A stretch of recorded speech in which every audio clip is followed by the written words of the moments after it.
시청자 여러분 안녕하십니까? 오늘은 6월 임시국회 마지막 날입니다.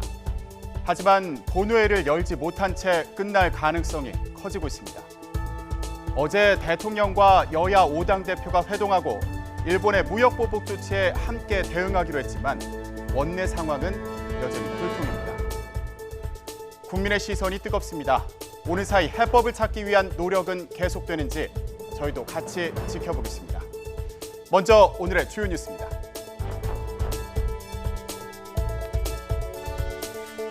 일본이 다시 도발에 나섰습니다. 자신들이 일방적으로 제안한 제3국 중재위 시한이 지나자마자 남관표 주일 대사를 외무성으로 불러 우리 정부가 국제 질서를 뒤집고 있다고 항의했습니다. 특히 고노 외상은 남 대사가 우리 정부의 입장을 설명하자 갑자기 말을 끊기도 했습니다. 고노 외상은 담화를 통해 한국에 대해 필요한 조치를 하겠다고 밝혔습니다. 정부도 즉각 대응에 나섰습니다. 산업부는 일본의 수출 통제는 전 세계 공급망과 소비자에게 부정적 영향을 끼친다며 국장급 협의를 재차 요구했습니다. 외교부는 일본의 예상 조치에 따른 시나리오별 대책을 마련하기로 했습니다.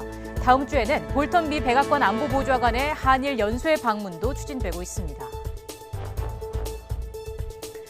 어제 5당 대표의 청와대 회동도 꽉 막힌 정국은 풀지 못했습니다. 6월 임시국회 마지막 날인 오늘까지도 북한 묵선 국정조사, 국방부 장관 해임 건의안, 추경안 처리 등을 놓고 여야의 평행선 대치가 이어지고 있습니다. 더 큰 문제는 7월 국회도 현재로서는 장담할 수 없다는 겁니다.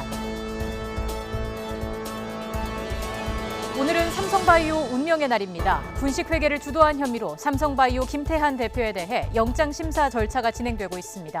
재무총괄 임원은 이미 분식회계 혐의를 상당수 인정한 것으로 알려졌습니다. 김 대표에 대한 영장 발부 여부는 오늘 밤 결정됩니다. 비켜가기를 바랐던 제5호 태풍 다나스가 남부지방을 관통합니다. 내일 정오쯤 전남 해남에 상륙해 영남 내륙을 거쳐 저녁 7시쯤 포항 쪽으로 빠져나갈 것으로 보입니다. 강한 바람보다는 많은 비구름을 갖고 있어 지역에 따라 최고 700mm 이상의 폭우가 예상됩니다. 더 뉴스 본격적으로 시작합니다.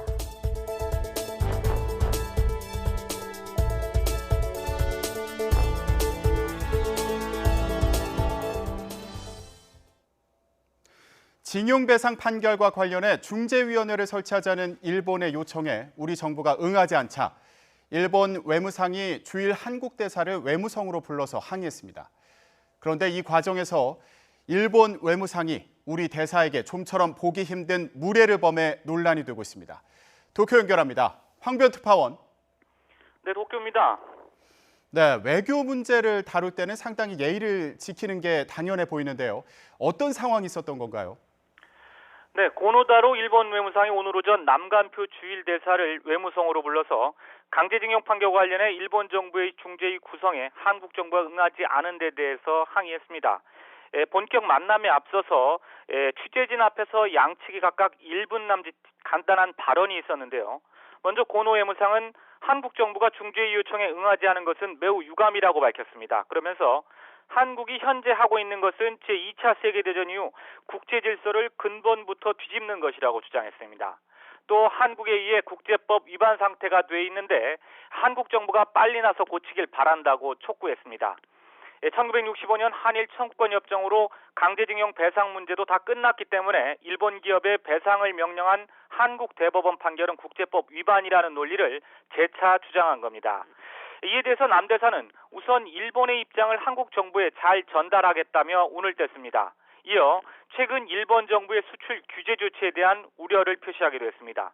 그러고는 지난달 우리 정부가 이미 제안한 대로 배상 판결이 확정된 일본 기업과 관련 우리 기업이 기금을 마련해서 징용 피해자들에게 지급하는 방안에 대해서 한일 정부가 진지하게 논의하자고 말했습니다.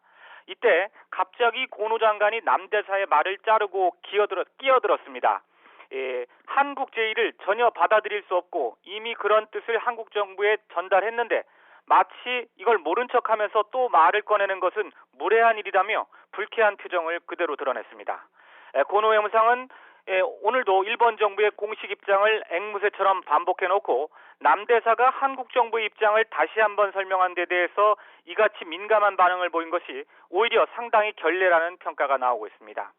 이후 만남은 취재진이 퇴장한 상태에서 10분 정도 이어졌고 고노 외무상은 같은 내용의 기자회견을 하고 외무성 홈페이지에는 담화문이 게재됐습니다.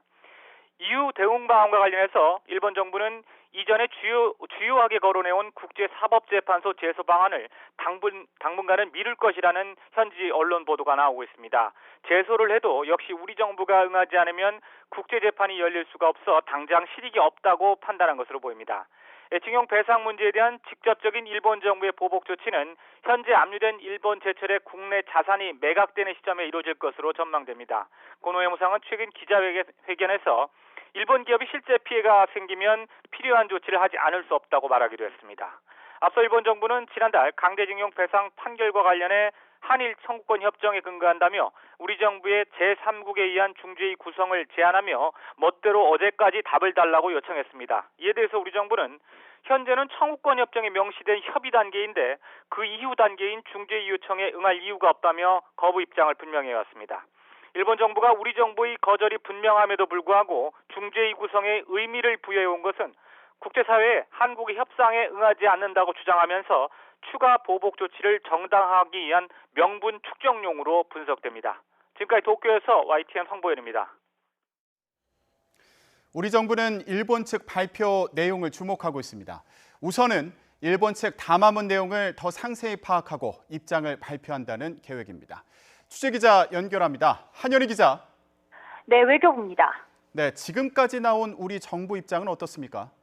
네, 일단 입장 발표를 앞두고 외교부도 오전 내내 일본 측 동향을 예의주시했습니다. 정부는 다양한 시나리오를 준비해놓고 일본의 반응에 따라 대응 수위나 내용, 방식 등을 조절할 계획이라고 전했었는데요.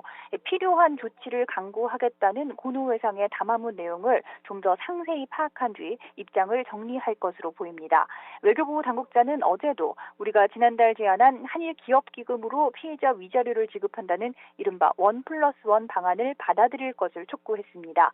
그러면서 협의 과정에서 합리적 방안을 도출하려고 한다고 설명했는데요. 일본에 대해 대화에 응하라는 입장을 어제도 밝힌 만큼 이 같은 기조에 큰 변화는 없을 것으로 예상됩니다. 이런 가운데 한미 당국은 다음 주 일본을 방문할 예정인 존 볼턴 미국 백악관 국가안보회의 보좌관의 방한을 추진하고 있는 것으로 전해졌습니다. 볼턴 보좌관의 한일 연쇄 방문이 이루어진다면 현재 한일 갈등 상황과 관련한 움직임일 가능성도 언급됩니다. 지금까지 외교부에서 YTN 한연입니다. 산업통상자원부에서는 일본이 수출 규제 조치와 관련해서 사실과 다른 주장을 하고 있다며 국장급 협의에 적극적으로 나서라고 일본에 다시 한번 촉구했습니다. 발표 내용 직접 들어보겠습니다. 지난 7월 10일 한일 양국 과장급 협의에서 우리 측은 이번 조치가 원상 회복되어야 한다는 한국의 입장을 분명히 전달했습니다. 이는 일본 수출 규제 조치 이전의 상황으로 되돌리는 것으로 철회보다 강력한 요구입니다. 일본의 수출 규제 강화 조치는 15년 이상 화이트 국가로 인정되던 한국을 비화이트 국가로 격화시키는 매우 중대한 사안입니다. 나아가 양국 경제뿐만 아니라 글로벌 공급망에도 심대한 영향을 미칠 우려가 있습니다. 우리는 한국의 수출 통제 제도 그 운영에 대해 일본 측과 깊이 있는 논의를 희망합니다. 청와대는 한일 군사정보보호협정의 연장 여부와 일본의 수출 규제 조치는 연계돼 있지 않다고 밝혔습니다. 청와대 핵심 관계자는 한일 군사정보보호협정을 유지하는 것이 기본 입장이며 어제 회동에서 재검토라는 말이 나온 건 야당 대표들의 제안에 대한 원론적 답변이었다고 설명했습니다. 또 협정 연장 여부는 현재 검토하고 있지 않다고 덧붙였습니다. 이 관계자는 이달 말일이나 다음 달 1일 일본이 우리나라를 화이트리스트에서 배제할 것으로 청와대가 예상했다는 정동영 민주평화당 대표의 설명에 대해서는 어제 나온 얘기가 아니며 정부의 공식 예측으로 볼 수 없다고 말했습니다. 일본의 수출 규제에 이어 추가 보복 조치 가능성까지 나오자 국회에서는 한일 군사정보 보호협정 카드가 거론됐습니다. 어제 정의당 심상정 대표는 이 협정의 파기를 검토해야 한다고 말했고 청와대 역시 아직은 원론적인 입장이지만 이 문제가 중요하다는 데 공감했습니다. 한일 군사정보 보호협정이란 무엇일까요? 양국의 국가 안보 이익상 보호가 필요한 방위 관련 모든 정보를 공유할 수 있도록 하는 협정입니다. 말 그대로 한국과 일본이 군사정보 분야에서 서로 협력을 한다는 겁니다. 지난 2016년에 체결됐습니다. 만료 90일 전 양국이 파기 의사를 밝히지 않으면 별도의 협의 없이도 자동으로 1년씩 연장됩니다. 체결을 앞두고 당시 국방부는 일본의 정보력을 신속 정확하게 공유할 수 있어 북한의 안보 위협 대응에 도움이 될 것이라며 추진 이유를 설명했습니다. 또 2014년에 체결한 한미일 군사정보 공유 약정과는 달리 미국을 거치지 않고 두 나라가 직접 정보를 공유할 수 있다는 점을 내세웠습니다. 하지만 체결 당시 내용보다도 문제가 됐던 건 협상 과정과 방법이었습니다. 한일 군사정보보호협정은 MB정부 시절이던 2010년 6월 일본 방위상이 우리 측에 제안하면서 시작됐고 2011년 1월 한일 국방장관 회담에서 본격화됐습니다. 하지만 충분한 여론 수렴과 국회와의 협의를 거치지 않은 채 정부가 국무회의에서 협정안을 비공개로 의결했고 이 같은 사실이 알려지자 거센 반발 여론이 일었습니다. 독도와 위안부 문제가 해결되지 않았던 시점이었기에 여론이 더욱 악화했던 겁니다. 논란이 커지자 당시 여당이었던 새누리당이 정부의 협정 체결의 보류 또는 유예를 요구했고 서명 1시간 전 체결이 연기됐습니다. 청와대 주도로 추진된 협정이었지만 정작 옷을 벗은 사람은 외교부 실무자였습니다. 문책 대상이 됐던 인물은 지난 5월 외교부 1차관으로 임명돼 명예를 회복한 당시 조세영 외교부 동북아 국장이었습니다. 그리고 4년 뒤 박근혜 정부 들어서 협상이 재개됐습니다. 2016년 9월 아세안 정상회의 참석차 라오스를 방문한 박근혜 전 대통령은 아베 총리와의 정상회담을 통해 관련 논의를 다시 시작했습니다. 이후 3차례 협의에 이어 가서명이 이루어지고 법제처 심사, 차관회의, 국무회의까지 걸쳐 체결이 되기까지는 한 달이 채 걸리지 않았습니다. 2016년 당시에도 졸속 처리 논란이 있었고 재무장 행보를 보이는 일본에게 집단적 자위권 행사의 구실을 만들어주는 것이라는 반대 목소리가 높았습니다. 밀실 논란에 비판을 받아온 한일 군사정보보호협정이 다시 뜨거운 감자가 됐습니다. 만료 90일 전에 입장을 정해야 하는 만큼 오는 8월 23일까지는 어떤 식으로든 결론이 내려질 것으로 보입니다.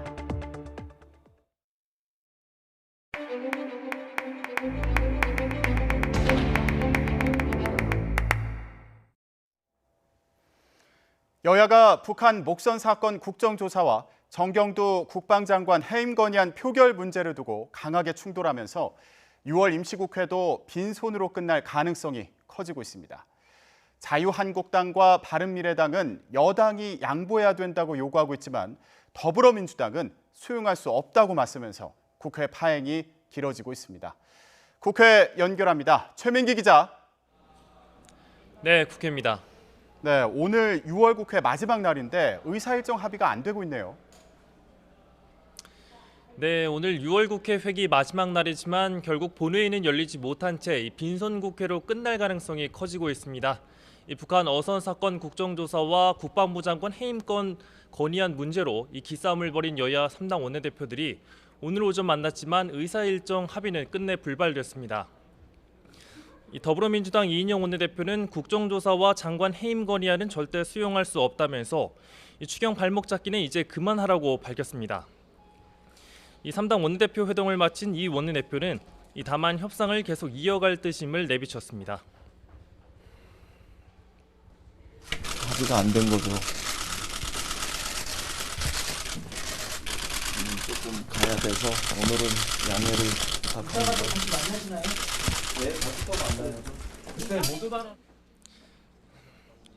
이 반면 한국당 나경원 원내대표는 추경안 처리 조건으로 오늘 중으로 국정조사를 수용하든지 그렇지 않으면 다음 주 두 차례 국회 본회의를 열어 정경두 국방부 장관에 대한 해임 건의안 표결을 해야 한다고 요구했습니다.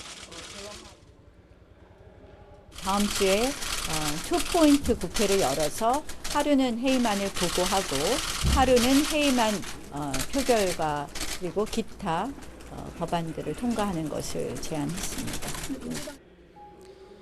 이 바른미래당 오신환 원내대표도 적어도 민주당이 해임 건의안이라도 받아야 한다고 거들면서 이 양측 입장이 평행선을 달리는데 답답함을 토로했습니다. 그럼 민주당이 원하는 대로만 가는 것은 이게 양쪽 입장이 있으니까 일부 양보하고 가야 되는 거라고 판단하는데 좁혀지지가 않는 거죠. 이 여야 3당 원내대표들은 조금 전인 오후 1시 반에 국회의장 주재로 다시 만났지만 이 접점을 찾기는 쉽지 않을 것으로 보입니다. 이 같은 여야의 극한 대립으로 7월 국회 개회도 불투명한 상황인데요. 이 때문에 다른 상임위 일정도 줄줄이 진통을 겪고 있습니다. 이 법제사법위원회는 의사 일정 합의 전까지는 회의 참석을 하지 않겠다는 한국당과 이 바른미래당 의원들의 보이콧으로 파행을 거듭하고 있고 민주당과 민주평화당 의원들이 이를 규탄하며 전체 회의 개회 요구서를 제출하기도 했습니다. 이 민주당과 한국당은 각각 오후 2시부터 의원총회를 열며 이 해법을 찾으려고 하려는 노력을 기울이고 있지만 쉽지는 않을 전망입니다. 지금까지 국회에서 YTN 최민기입니다. 삼성 바이오로직스 김태한 대표가 구속영장 심사를 받기 위해 오늘 오전 법원에 출석했습니다.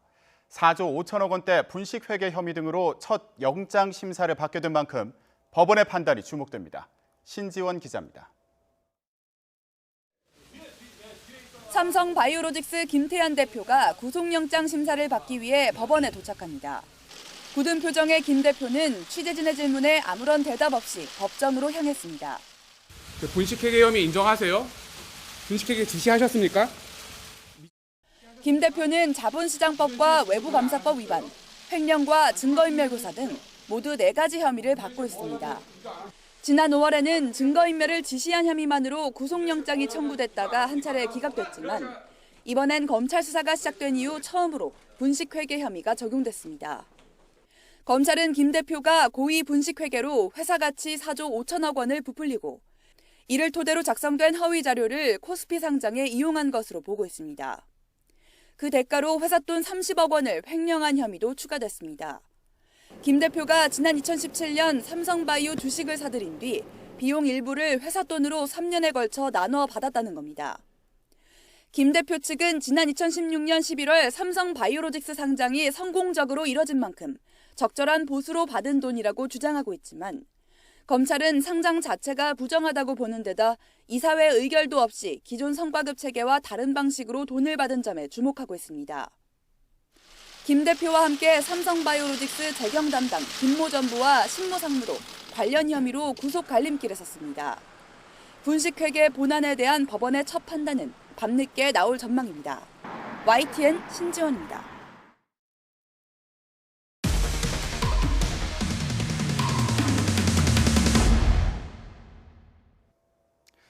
YTN은 어제 한 유명 의료기기 업체의 리베이트 제공 의혹에 대해 경찰이 본격적인 수사에 들어갔다는 소식을 단독으로 전해드렸는데요.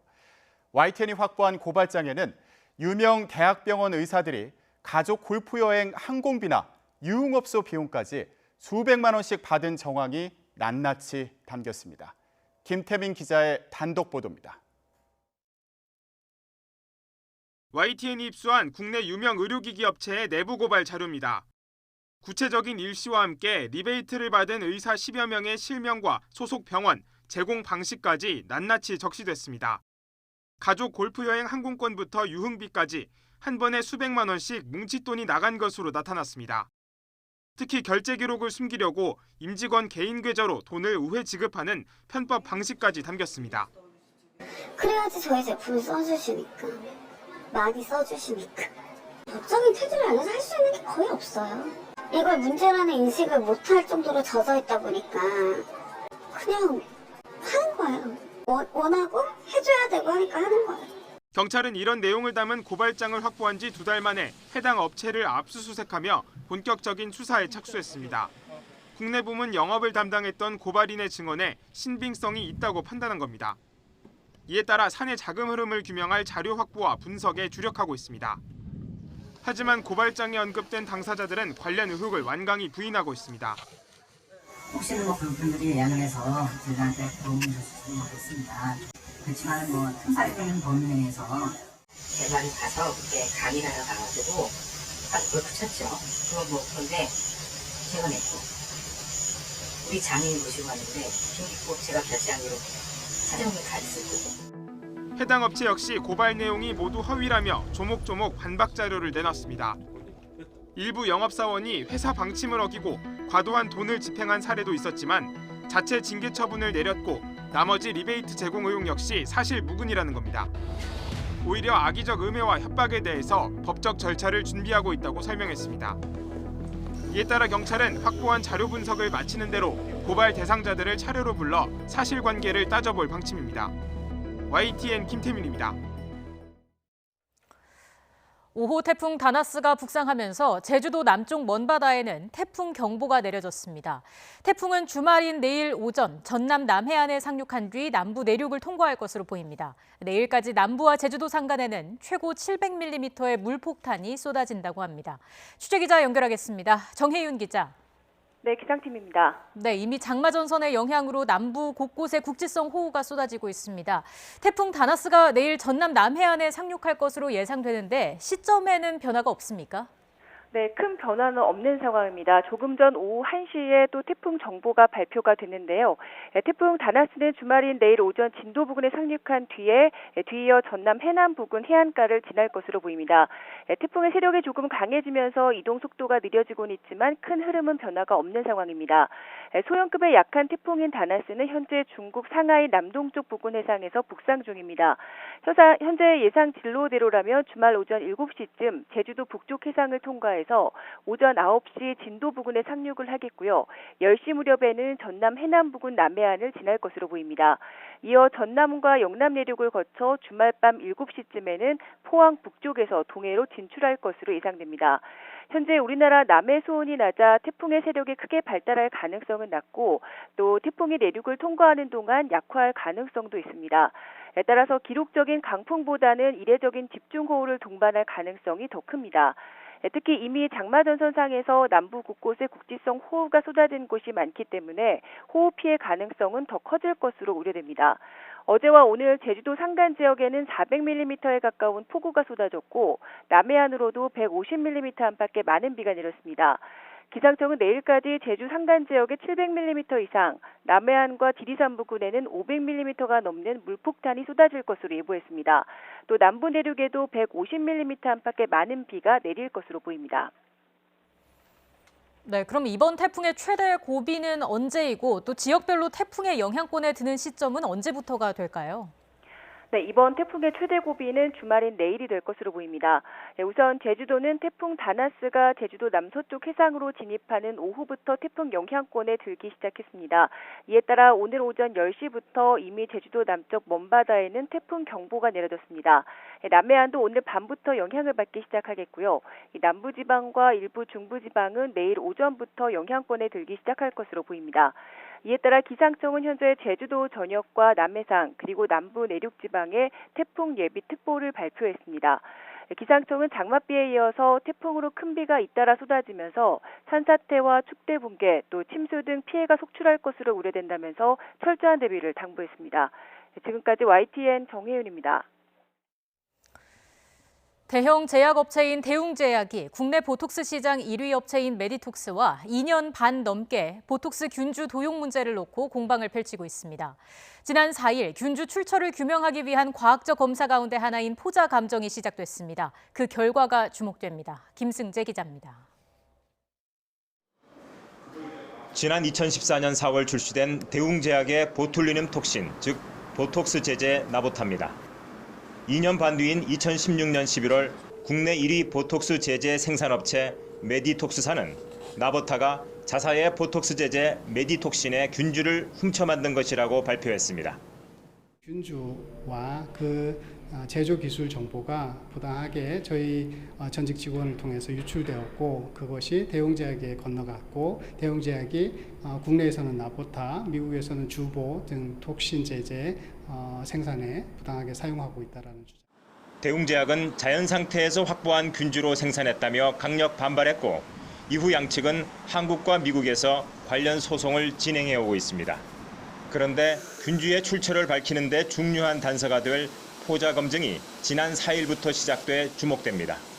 검증 결과는 이달 중 나오지만 비공개입니다. 자연 상태의 균주는 포자를 형성하지만 메디톡신 균주처럼 실험실에서 개량된 균주는 포자를 형성하지 않기 때문에 검증 결과에 따라 양사의 희비가 엇갈릴 전망입니다. 국내 민사소송에서 포자 감정을 통해 명백한 진실이 밝혀질 것으로 확신합니다. 대웅제약은 자체 특허 공정을 통해 미국 FDA 허가를 받은 보툴리눔 톡신 제품으로 세계 제약 시장에서 한국 제품의 우수성을 알려나갈 계획입니다. 포자 검증 외에도 두 균주의 염기 서열 정보도 중요합니다. 동일 균주라면 염기 서열에서도 동일성이 확인될 것이기 때문입니다. 소장이 접수된 미국의 국제무역위원회 ITC에서는 양사 균주의 과학적 정보를 토대로 최종 판결을 내리게 됩니다. 그 결과에 따라 어느 한쪽은 신뢰도 추락과 배상 등 치명타를 입을 것이 분명함에 따라 사활을 건 소송전을 펼치고 있습니다. YTN 김승재입니다.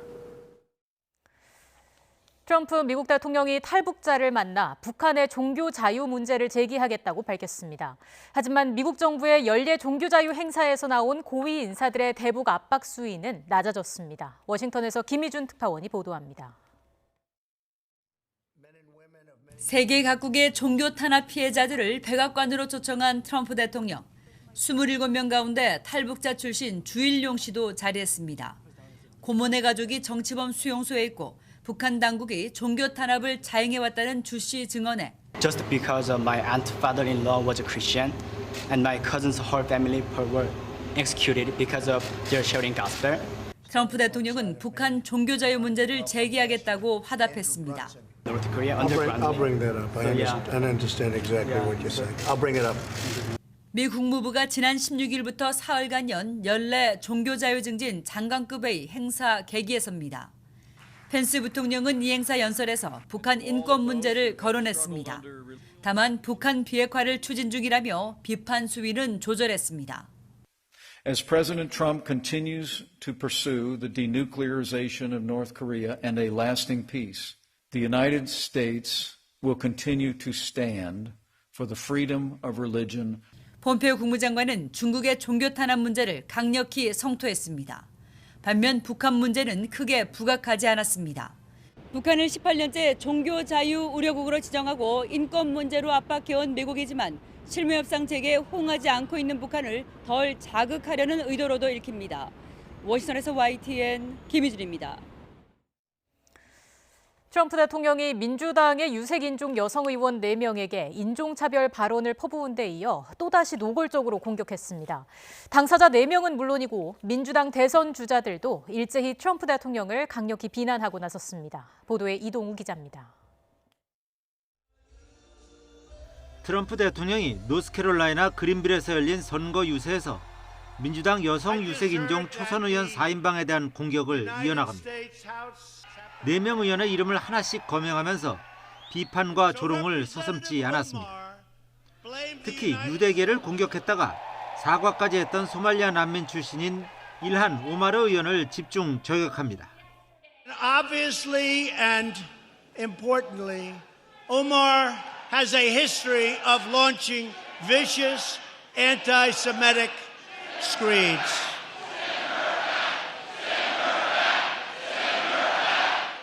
유세장을 메운 지지자들은 4명 의원에 대해 심한 야유를 퍼부으면서 그들 나라로 돌려보내라고 연호했습니다. 이 같은 공격에 일한 오마르 의원은 트럼프 대통령은 파시스트라며 날선 반격에 나섰습니다. I believe he is fascist. This is not about me. This is about us fighting for what this country truly should be and what it deserves to be. 트럼프 대통령이 민주당 여성 의원 4명에 대한 인종차별 발언을 그치지 않고 또 공격하자 조 바이든 전 부통령과 버니 샌더스 상원 의원 등 민주당 대선 후보들도 일제히 강력 비난했습니다.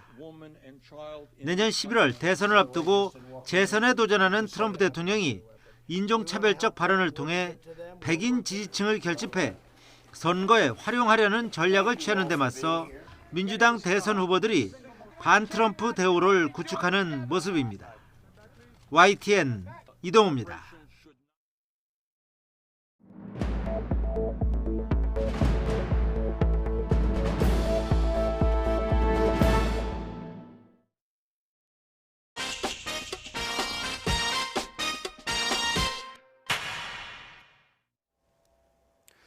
청년 정치인의 눈으로 정치권을 들여다보는 더 청년 정치 시간입니다.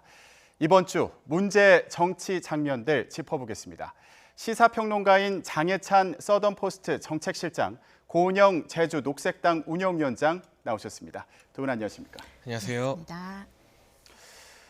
네, 오늘 더 청년 정치 첫 번째 주제요 살펴보겠습니다. 네, 보여주시죠. 네, 첫 번째 주제 추가 시간 60분. 어제 청와대에서 진행된 문재인 대통령과 여야 5당 대표 회동 사진이 보이고 있습니다. 네, 이 주제어는 장해찬 실장님이 골라준 주제어인데요. 예, 장 실장님 얘기 먼저 들어보겠습니다. 사실 예. 네, 종합적으로 평가를 내리자면 우리 히딩크 감독이 한 유명한 말이 있잖아요. 나는 여전히 배고프다.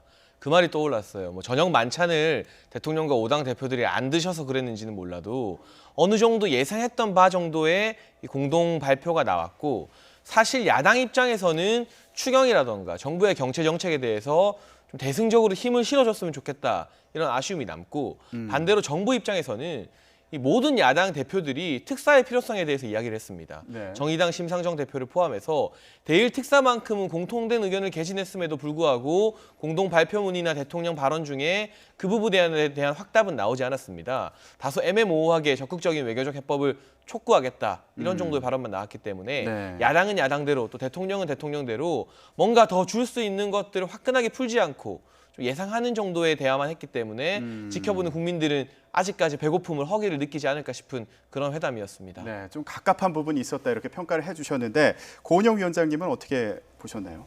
일부 동의합니다. 지금 1년 4개월 만에 만났는데요. 더 자주 만나셔야겠다라는 생각을 합니다. 한술 밥, 이렇게 한 숟가락에 배부를 수는 없다라는 생각을 하고요. 그리고 정동영 대표께서 회담이 종료된 후 회담에서 대통령에게 힘을 실기 위한 자리다라고 이제 규정을 하신 이야기가 있는데요. 어느 정도 이 부분에 동의를 하고 있습니다.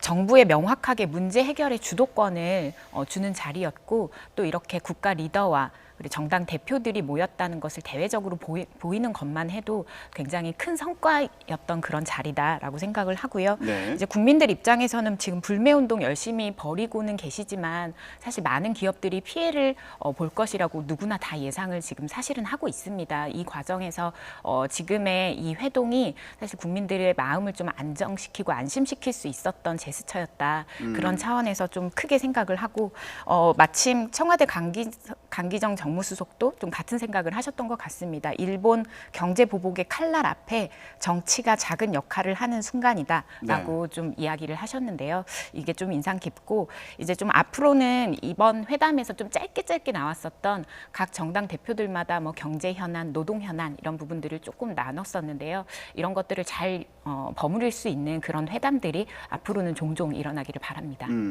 첫 번째 자리였던 만큼 앞으로 기대되는 부분이 또 많이 있다, 이렇게 말씀해 주신 걸로 이해가 됩니다. 그렇다면 그런 앞으로의 역할도 중요할 텐데, 어제 합의했던 것 중에 하나가 비상협력기구를 설치하기로 한 겁니다. 어떤 역할을 할 수 있을까요, 여기에서? 사실 이런 부분은 손학규 대표는 조금 원로들의 모임을 만들자 제안을 했고, 황교안 대표가 국회가 참여하는 민간정 협의회를 만들자, 이 제안을 버무린 절충안으로 보여요. 네. 이 부분에 있어서만큼은 합의를 했다는 부분 칭찬해 주고 싶고요. 지금 사실 단기적인 어떤 대응 방안으로 일본과의 경제 분쟁이 해결될 문제는 아니지 않습니까?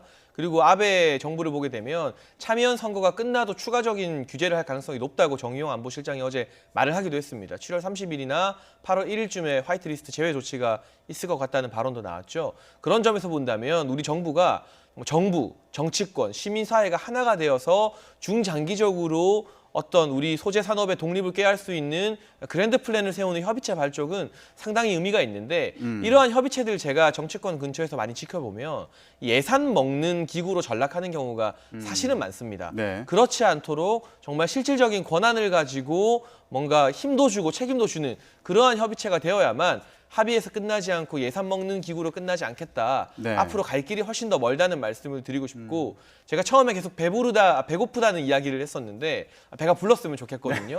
그런 점에서 손학규 대표가 이 영수회담의 정례화를 제안했습니다. 고은영 위원장님 말씀처럼 첫 술에 배부르기는 쉽지 않겠죠. 그런 만큼 두 술, 세 술 계속 뜰 수 있도록 네. 계절에 한 번 또는 6개월에 한 번이라도 당 대표 모두와 대통령이 정기적으로 만나는 자리, 정례화를 시킨다면 네. 앞으로 일본 문제 외에도 우리 정치권 여러 현안을 해결하는데 큰 도움이 되지 않을까 싶습니다. 네.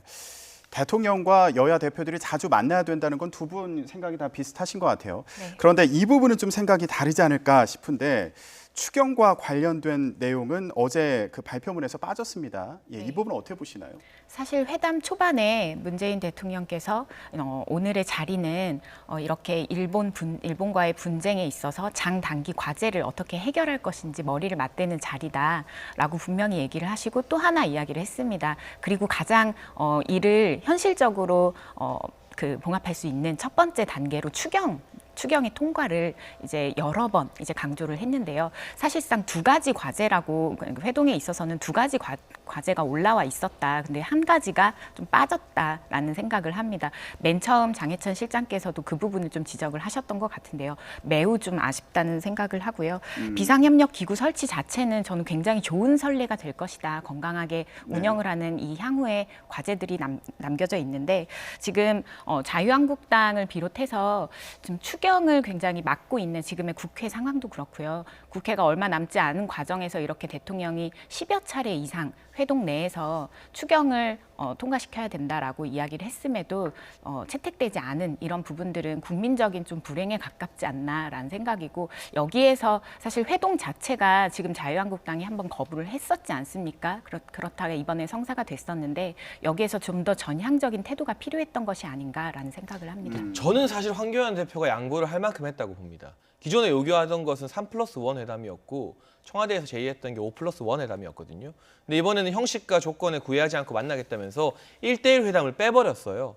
사실상 황교안 대표 입장에서는 회동에 가기 전에 이게 오히려 황교안 대표를 압박하는 5대1 구도가 역으로 될까 그런 부분에 대한 우려가 많았는데 정치적으로 그 부분은 잘 극복을 한 것 같고요. 추가적인 1대1 회담을 막 고집하진 않았잖아요. 네. 그런 부분에서 조건 없이 이 5당 대표들과 함께하는 영수회담 자체가 자유한국당 나름의 양보였다. 그리고 추경 같은 경우 제가 서두에 언급했지만 대승적으로 합의해줬다면 저도 훨씬 만족스러웠을 겁니다. 그러나 정부의 양보는 과연 무엇이었는가? 모든 야당 대표가 건의한 특사에 대해서마저도 똑부러지는 답을 해주지 않았고 바른미래당이나 자유한국당, 원내 교섭단체 두 당이 요구하는 외교 라인의 경질 등에 대해서도 정부는 여전히 그럴 수 없다면서 외교 라인을 비호하는 데 급급한 상황입니다. 이런 상황에서 지금의 아쉬운 이 공동 발표 결과가 오로지 한국당이 황교안 대표가 양보를 안 해서다라고 결론 짓는 것은 저는 조금 일방적인 시각이라고 생각을 합니다.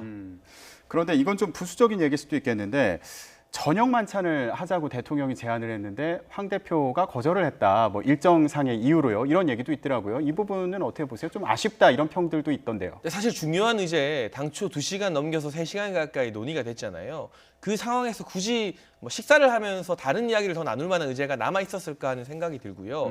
물론 밥 먹는 거 매몰차게 거절하는 게 좀 그렇다는 국민들 의견도 납득할 만합니다. 그러나 사실 어제 같은 경우 황교안 대표 추후 일정을 보니까 다름 아닌 고 정두원 의원의 빈소에 조문을 가셨습니다. 그러한 일정 등이 예고되어 있었던 바 뭐 어쩔 수 없는 선택이 아니었나 싶습니다. 앞으로 여야 대표들과 그리고 대통령 간에 또 자주 그런 만나는 자리가 있다면 괜찮지 않을까 이런 생각도 해봅니다. 자, 다른 질문 좀 더 드릴게요. 어제 청와대 회동에서 저희가 그 기사로도 전달은 해드렸는데 한일 군사정보보호협정 파기 제안도 나왔다 이렇게 전해지고 있습니다. 관련된 발언이 있는데 듣고 얘기 나눠보겠습니다. 우리 정부는 한일 군사정보보호협정 파기를 진지하게 검토해야 한다고 생각합니다. 한국과 안보 협력을 하지 않겠다는 일본에 어떻게 군사정보를 제공할 수 있나 이런 반문을 하지 않을 수 없습니다. 화이트리스트에 제외한다는 것이 엄중한 의미가 있다는 것을 경고해야 된다. 이렇게 되면 경제보복 조치 선을 넘어서서 한일 관계의 근본을 건드리는 거다. 그러니까 안보상 신뢰할 수 없는 국가가 돼버리는 거잖아요. 그런 조건이라면 지소미아가 연장이 무슨 의미가 있겠는가 하는 것을 오늘 청와대에서 심각하게 야당 대표들이 거론했다는 겁니다. 네, 심상정 정의당 대표의 발언 그리고 이어서 정동영 민주평화당 대표의 발언까지 들어봤습니다. 지금 일본의 그 무역보복 조치에 맞서서 군사정보보호협정을 파기해야 되는 거 아니냐 이런 제안이 있었던 상황인데 이런 제안에 대해서 일단 어떻게 생각하시나요?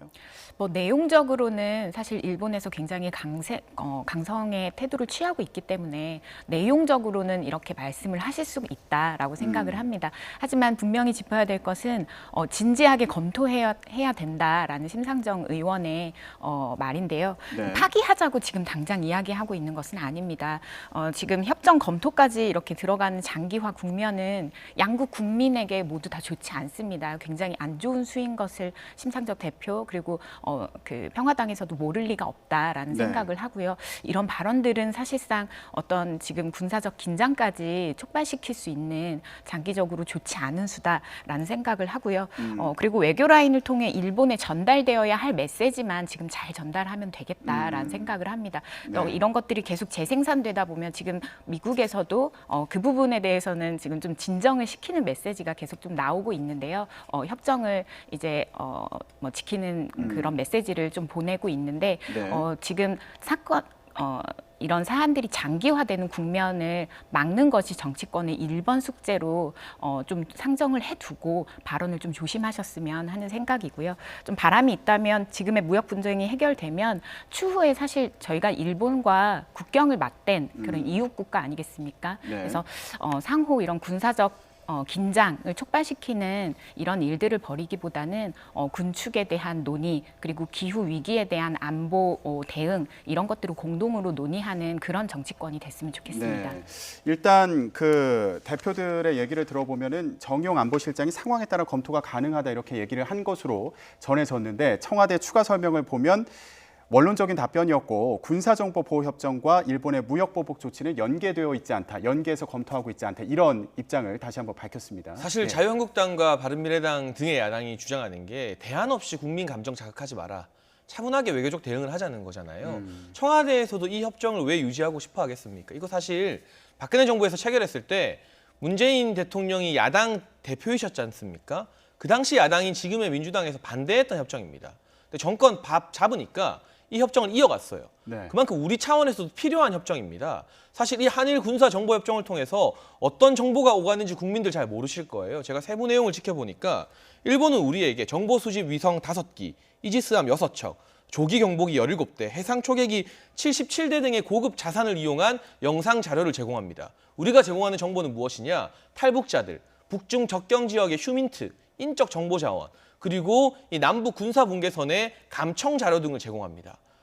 누가 더 이익을 보고 있는지 따져봤을 때 우리가 이 군사정보보호협정을 폐기한다고 나서자 일본이 경고를 느끼고 이거 우리에게 불리한 거다라고 말할 만한 협정이 아니라는 거죠.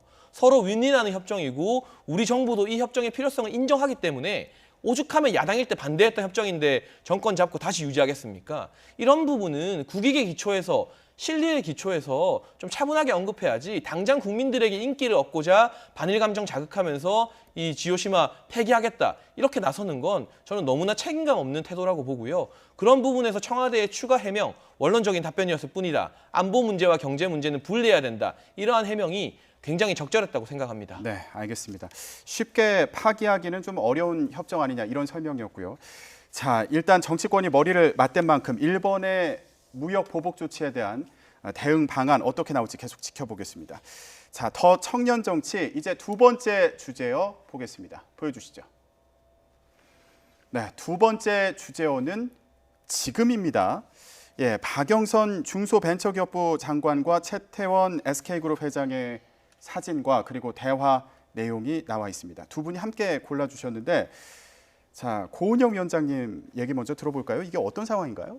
네, 지금 44회 대한상의 제주포럼에서 지금 박영선 중소벤처기업부 장관 아니시겠습니까? 좀 얼마 되지 않았는데요. 장관께서 지금의 어떤 이런 소재 산업의 위협 속에서 사실상 대기업이 중소기업의 이런 불화수소를 산다든지 하면서 좀 대처를 빨리 해야 되는 것이 아닌가라는 식으로 좀 강한 압박 각의 메시지를 좀 먼저 이렇게 했습니다. 여기에 대해서 SK그룹 회장이 이제 품질의 문제다라는 이런 형태의 발언을 했는데요. 네. 전 사실 여기서 장관의 발언이 적절한 시기에서 나온 부분인가 좀 지적을 하고 싶습니다. 지금 청와대에서 회동도 장단기 과제를 구분해서 이렇게 좀 진행을 했었는데요.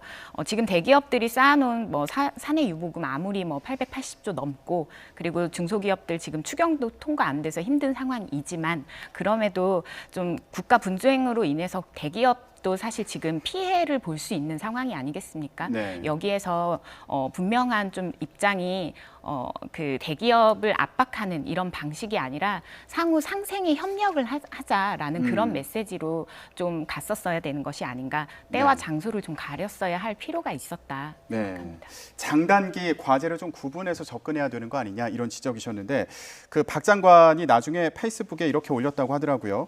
그 첫 술에 배부를 수 있을까요? 20년 전부터 함께했다면 어땠겠느냐 이런 취지의 말을 남겼다고 합니다. 예, 어떻게 보십니까? 근데 저는 말씀하신 내용에 상당 부분 동의하는 게 단기 대책과 장기 대책 구분해서 이야기해야 되는데 너무 뒤섞여 있고요. 그리고 장기 대책 차원에서 이제부터라도 중소기업 키우고 국산화 투자해야 되는 건 맞죠. 그러기 위해서 정부 예산 지원도 필요하고 그런데 지난 20년 동안 그런 부분이 잘 이루어지지 않았던 책임을 지금 가장 큰 피해를 보고 있는 기업들에게 전가하는 것은 관련 부처 장관으로서 뭐 전문성뿐만 아니라 정치인도 책임지는 자리잖아요. 어떤 정치적 분쟁에서 초래된 사태의 책임을 왜 민간 기업에게 돌리는지 좀 책임성이 결여된 발언이 아닌가 싶고요.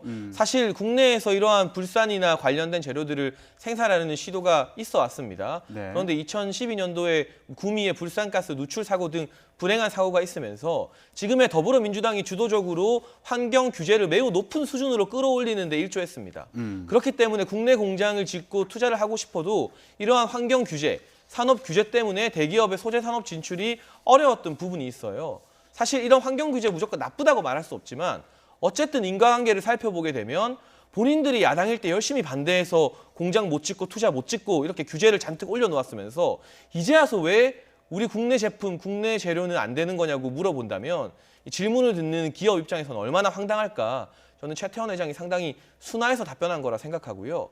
지금의 이런 발등에 불똥이 떨어진 탓을 기업에게 전가하려고 하기보다는 단기 대책대로 또 장기 대책대로 본인들 스스로 책임지면서 대안을 제시하는 모습을 장관과 정치인들이 보여줘야만 할 것입니다. 네, 기업에게 책임을 돌려서는 안 된다 이런 말씀으로 이해가 되는데 역시 장단기 과제를 좀 구분해서 접근해야 되는 거 아니냐 이런 부분에서는 두 분이 같은 얘기를 해주신 걸로 보입니다. 그렇다면 간단히요.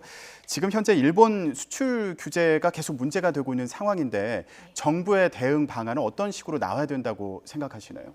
지금 뭐 비상기구부터 지금 장단기 과제들이 사실 20여 년 전부터 그 장관 말씀대로 계속 제기가 되어 왔던 부분들이지 않습니까? 이제 말만 하지 말고 실행 버튼을 정부에서 눌러야 된다라고 생각을 하고요. 아까 규제 말씀하셨습니다. 규제를 완화하는 방식이 아니라 대기업이 사내 유보금을 푸는 방식으로 그래서 R&D 투자를 하는 방식으로 해결되어야 한다라는 생각을 하고요. 그리고 저는 더 장기적인 문제를 이제 수십 년간 이런 대외 의존도 이런 부분들에 대한 과제 발굴은 수십 년간 있어 왔다고 생각합니다. 이제 더 나아가서 과연 이렇게 핵심 산업이 우리나라의 경제를 좌지우지할 정도의 산업 구조를 우리가 계속 가져가는 것이 맞는가라는 것에도 청와대가 좀 숙제로 안았으면 하는 그런 생각이고요. 지금 전 세계적으로 기후위기가 가속화되면서 전 세계가 산업 다이어트 중입니다. 적절한 규모의 그 나라의 경제 상황들 그리고 산업 규모들 그리고 거기에서의 고른 분산 이런 것을 지금 또 하나의 과제로 발굴을 해야 되는 그런 2019년도가 아닌가라고 청와대에 좀 전하고 싶습니다. 정부가 풀어야 될 과제가 상당히 많네요. 예, 장 실장님 어떻게 보세요? 좀 짧게 말씀드리면 장기 과제 다 동의하실 겁니다. 이제부터라도 국산 기업들 키워야 되는데 그러기 위해서는 대기업이 R&D 예산 많이 투자해야 돼요. 그러나 투자를 위한 요인을 좀 적극적으로 마련해야겠다. 뭐 R&D 예산이 집행될 때 적극적인 세제 혜택을 준다던가 이런 부분은 관련 부처에서 이미 논의하고 있는 것 같고요. 단기 대책이 결국 중요할 텐데 외교적 해법으로 풀어야 됩니다. 그러기 위해서는 우리가 지금 우리의 입장만 고수할 게 아니라 일본도 일본의 입장만 고수할 게 아니라 결국에는 조금씩 양보하면서 중간 지점을 찾아야 되거든요. 근데 우리 정부의 입장은 피해자의 동의가 우선이라는 겁니다. 1+1 민간 기금으로 재단을 만드는 것은 피해자들이 동의했기 때문에 우리가 일본에 제안할 수 있었잖아요. 물론 일본에서 거절했지만 이 외에도 추가적인 방안, 우리 정부가 참여하는 1+1+알파라는 방안이 언론에 또 보도된 바 있죠. 이런 방안에 대해서 정부 당국자들이 일본과 대화하는 동시에 이 강제징용 피해자분들과 자주 만나면서 또 어떤 제3의 해결책이 있을지 이 피해자분들을 설득하고 피해자분들의 목소리를 좀 더 들으면서 좀 자주 만나는, 그래서 우리 측에 일본에 내밀 수 있는, 또 국제사회에 우리가 보여줄 수 있는 다양한 카드를 확보하는 게 먼저겠다. 그러기 위해서 일본 TF를 만드는 것만큼 이 피해자들과 대화하는 TF도 좀 빨리 신설이 되어서 대화를 해야 될 필요가 있지 않겠나라는 생각이 듭니다. 네, 알겠습니다. 피해자들과의 대화도 중요하다, 이런 말씀 해주셨는데요. 정부의 대응 방안 앞으로 어떻게 나오는지 지켜보겠습니다. 네, 세 번째 주제로 넘어가 보겠습니다. 네, 선택의 미로, 심상정 정의당 대표 그리고 이해찬 민주당 대표의 모습이 나오고 있습니다. 고은영 위원장이 골라주신 내용인데 일단 저는 이 선택의 미로라는 제목에서 한참을 좀 고민을 했거든요. 예, 무슨 상황인지 설명 부탁드립니다. 네, 정의당 심상정 새 대표시죠. 네, 네. 선출된 뒤에 각 당 대표와 인사 나누는 자리가 이어졌습니다. 그 상황에서 이제 민주당 이해찬 대표께 정개특위 위원장이 정해졌냐라고 네. 물은 건데요.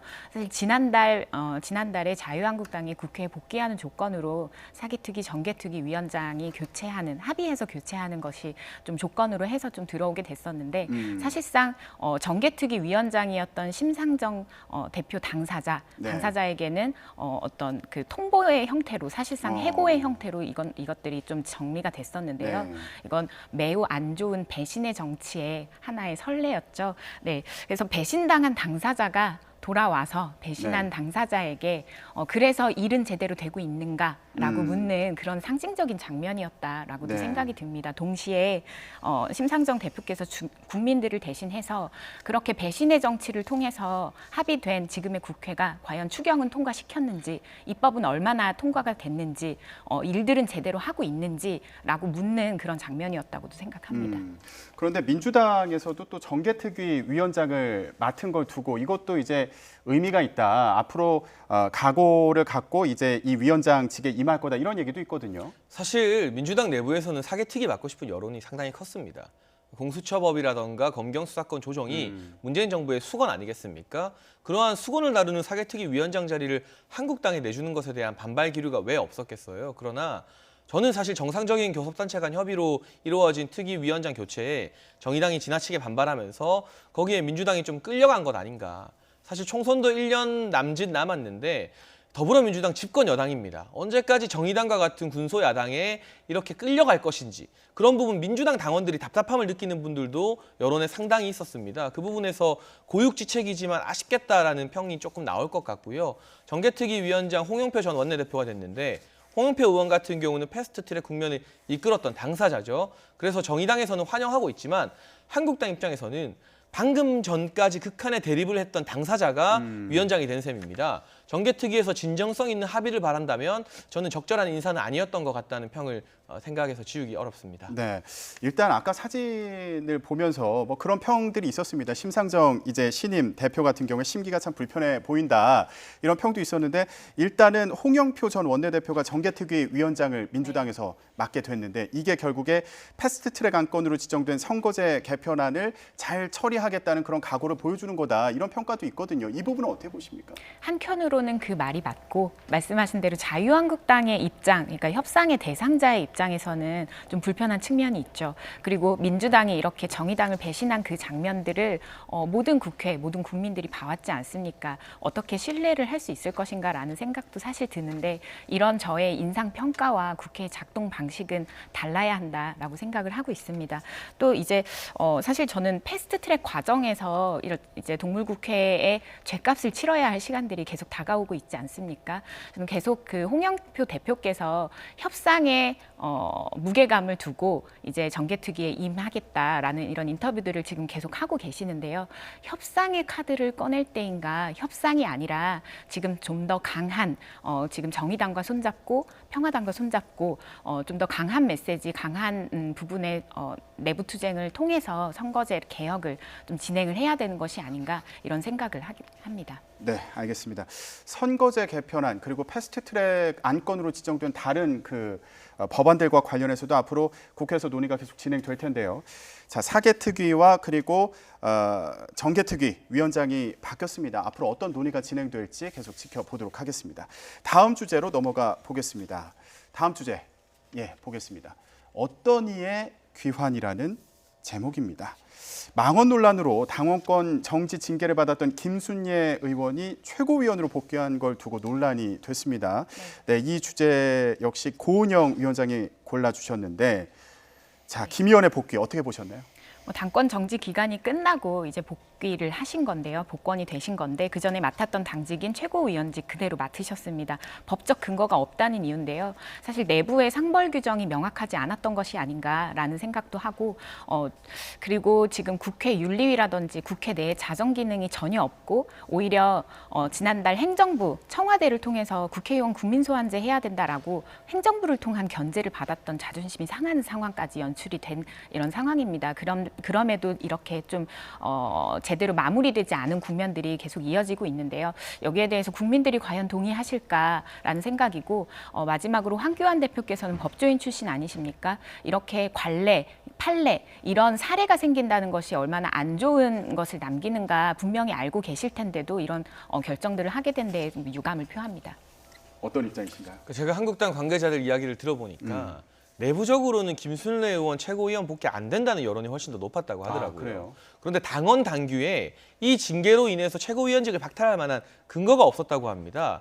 일각에서는 사무처에서 보고를 했는데 황교안 대표가 묵살했다. 이건 사실 틀린 이야기라고 박맹우 사무총장이 직접 기자들에게 또 백브리핑한 것으로 알고 있고, 사실 이 정당이 대표 마음대로 움직일 수 있는 기구가 아니거든요. 당원 당규라는 법적인 근거 하에서 움직여야 되는데 사실 처음에 징계가 약했다는 비판 한국당 뼈아프게 받아들여야 할 것이고, 그렇다면 지금부터라도 당원 당규 개정 작업을 통해서 이런 식의 징계를 받은 의원이 최고위 당직자로 복귀하는 것을 막게 하는 그러한 보완 장치가 필요해야겠다. 그리고 아무리 당원 당규에 근거돼 있지 않다고 해서 최고위원 복귀를 허락하긴 하지만 국민들의 시선이 곱지 않다는 것만은 자유한국당도 분명히 명심해야 될 것 같고요. 저는 황교안 대표 상당히 권위적인 이미지가 있었지만 당내 운영을 민주적으로 한다는 평가가 많아요. 그런데 이런 문제에 있어서만큼은 오히려 차라리 제왕적 총재 시절처럼 내가 책임지고 아닌 건 아니게 잘라버리겠다. 이렇게 당원 당규에 없더라도 좀 과감하게 확 쳐내는 그런 모습 보여준다면 오히려 국민들의 더 많은 지지를 받지 않을까 하는 아쉬움도 듭니다. 네, 알겠습니다. 자, 당원 당규에 따른 결정이었다. 하지만 국민의 시선도 의식해야 된다. 이런 평가를 해주셨습니다. 네, 그러면 다음 주제 함께 보겠습니다. 네, 이대로 안녕. 물음표가 붙었습니다. 네, 나경원 자유한국당 원내대표의 발언이 지금 들어있는데 내일 본회의, 그러니까 이게 어제 있었던 발언인데요. 내일 본회의 어렵다. 7월 임시국회 안 한다. 이렇게 얘기했습니다. 오늘 지금 상황도 비슷한 것으로 보이는데 장해찬 실장님이 골라주신 주제입니다. 국회 공전이 계속 길어지는 분위기예요. 네, 오늘 오전에 원내대표 협상도 일단은 결렬된 상태이고요. 지금 여당에서는 추경 이야기 정말 끊임없이 하고 있잖아요. 이 추경을 받아주는 조건으로 한국당과 바른미래당 원내교섭단체가 두 가지 조건 내걸었습니다. 정경두 국방부 장관의 해임 건의안 결의하기 위해서 본회의 일정 이틀로 늘리던가, 이틀은 이제 무산됐기 때문에 원포인트로 하자.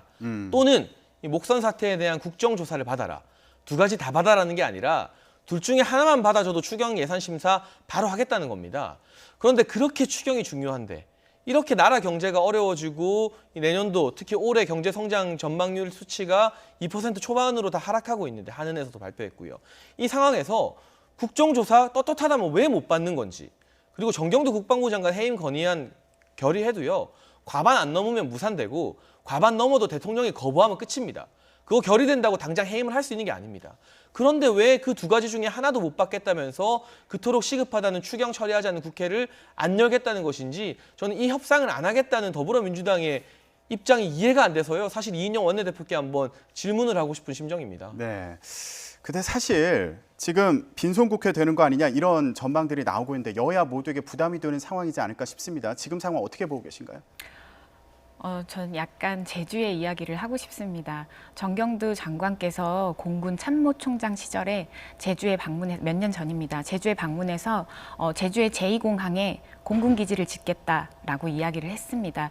그런 계획을 가지셨던 분이 지금 국방부 장관인 것은 제주도민들에게 재앙과도 같은 커다란 불행입니다. 하지만 저의 이런 마음과 제주도민의 입장, 이것들을 떠나서 이렇게 장관의 해임안 같은 것들이 국회 가동의 조건이어서는 안 된다. 국회는 국민에게 선출된 사람들로서 국회의원들이 일을 하는데 조건을 붙여서는 안 된다라는 생각을 하게 됐습니다. 네, 알겠습니다. 지금 국회도 올스톱 상태인 그런 상황인데 국민들이 지켜보고 있습니다. 국회에서 어떤 해법이 나올지 저희도 같이 지켜보도록 하겠습니다. 청년의 눈으로 보는 정치, 더 청년 정치. 오늘 말씀 여기까지 듣겠습니다. 두 분 고맙습니다. 감사합니다.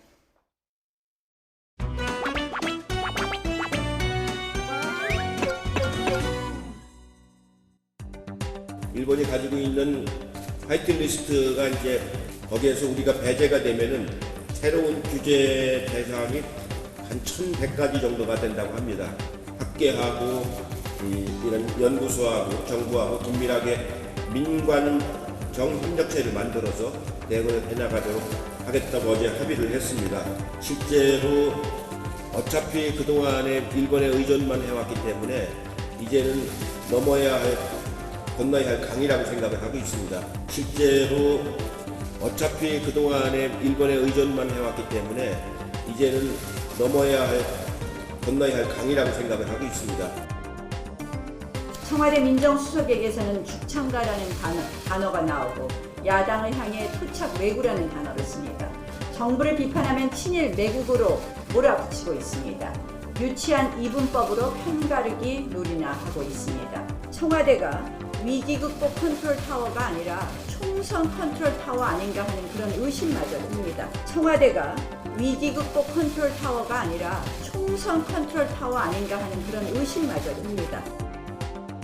민생 법안과 추가 경정 예산안, 일본의 경제보복 철회 요구 결의안, 그리고 국방부 장관 해임 건의안 처리를 위한 원포인트 임시국회를 다음 주 중에 여야 합의로 개최합시다.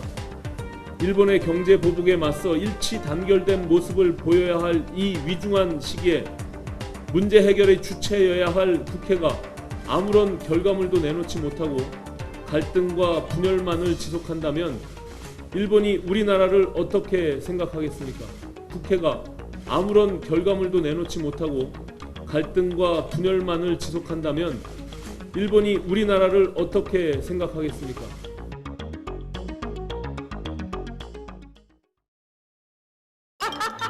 맛있게 먹고 시원하게 비우고 비결은요? 역시 메이킨이죠.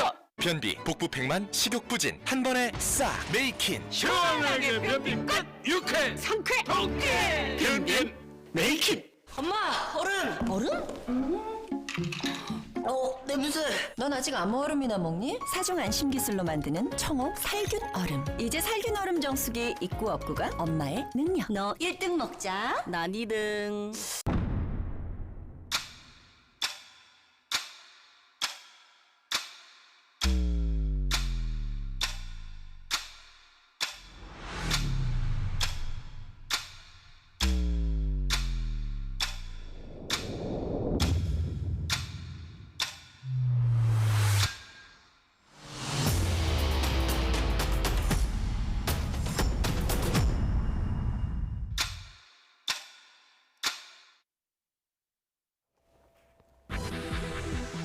일본이 남관표 주일 대사를 외무성으로 불러 제3국 중재위 구성 제안 거부에 대해 강하게 항의했습니다.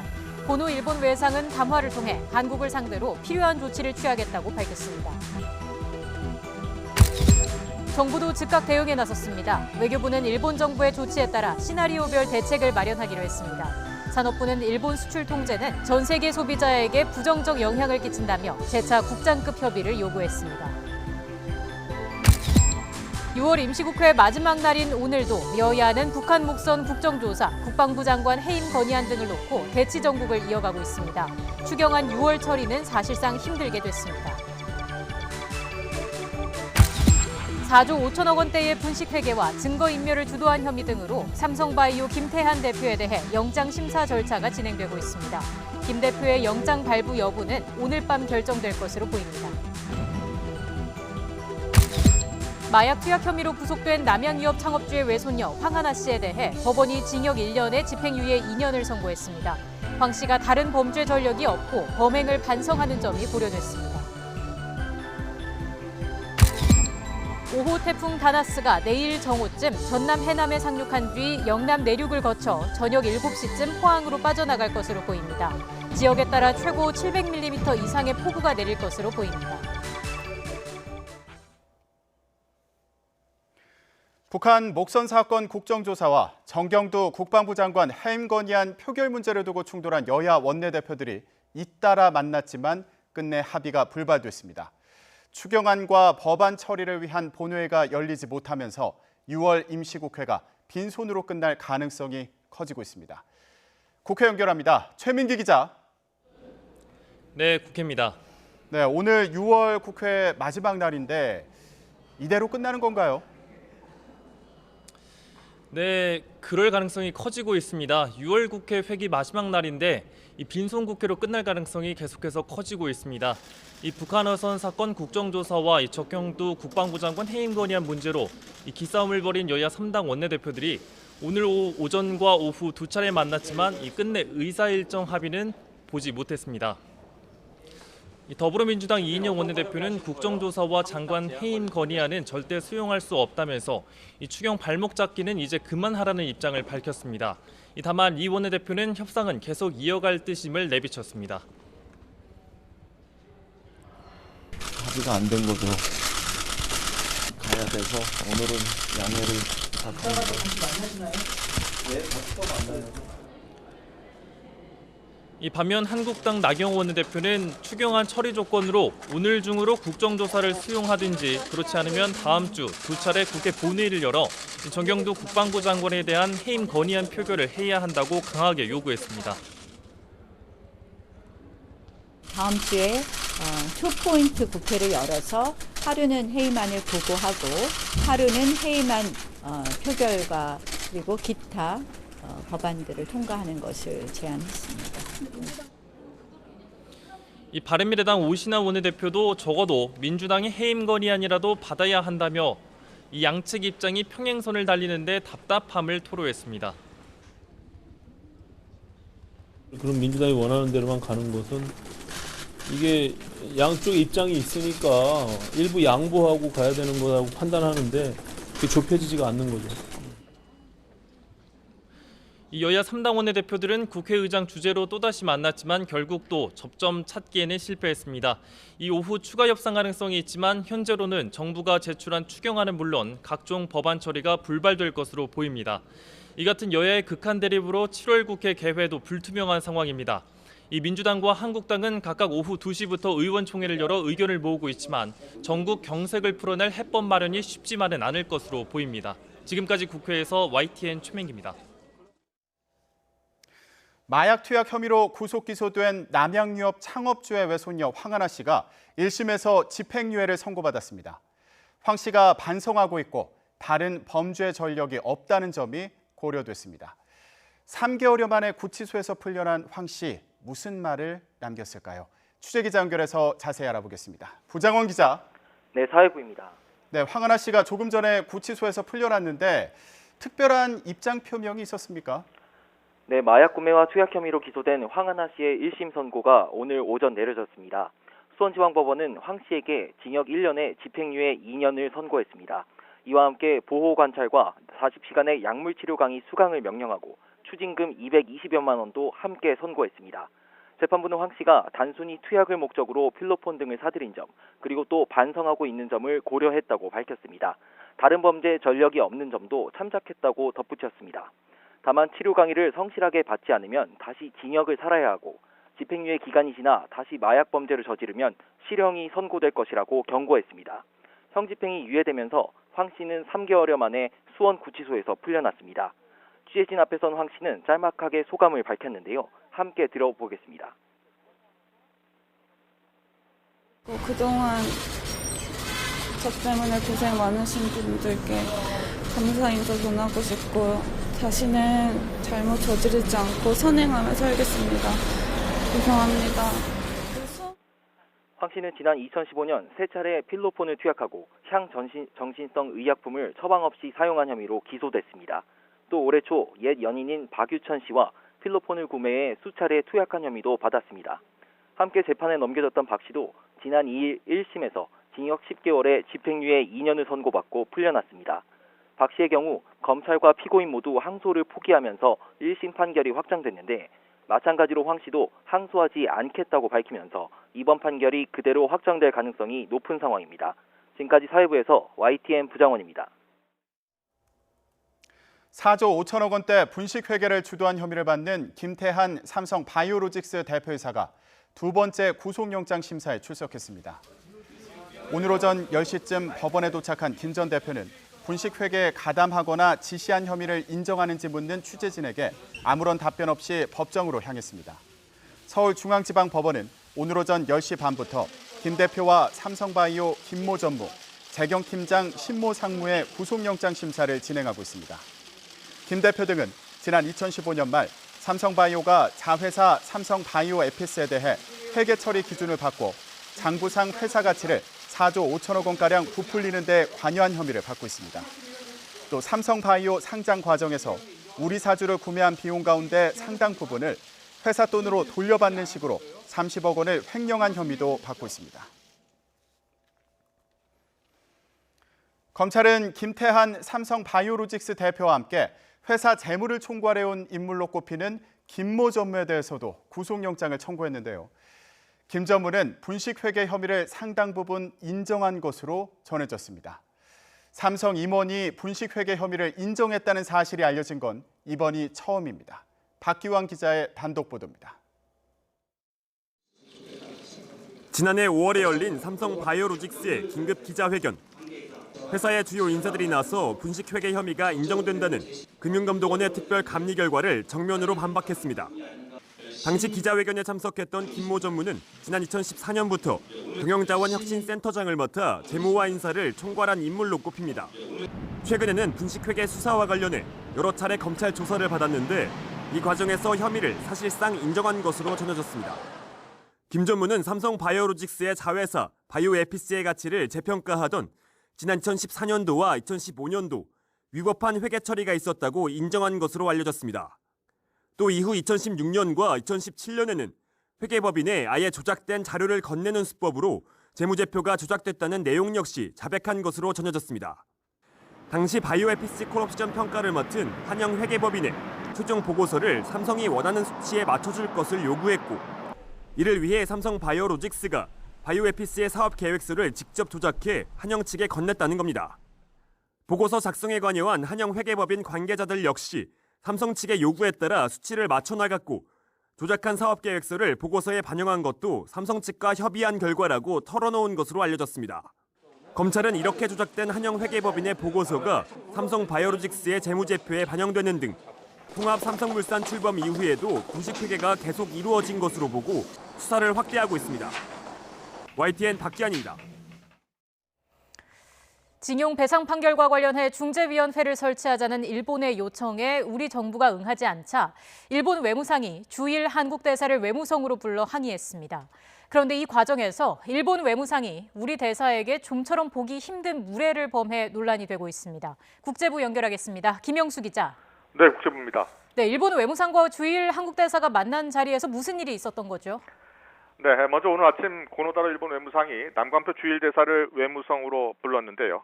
이 강제징용 판결과 관련해서 일본 정부의 중재위 구성에 한국 정부가 응하지 않은 것에 대해 항의를 했습니다.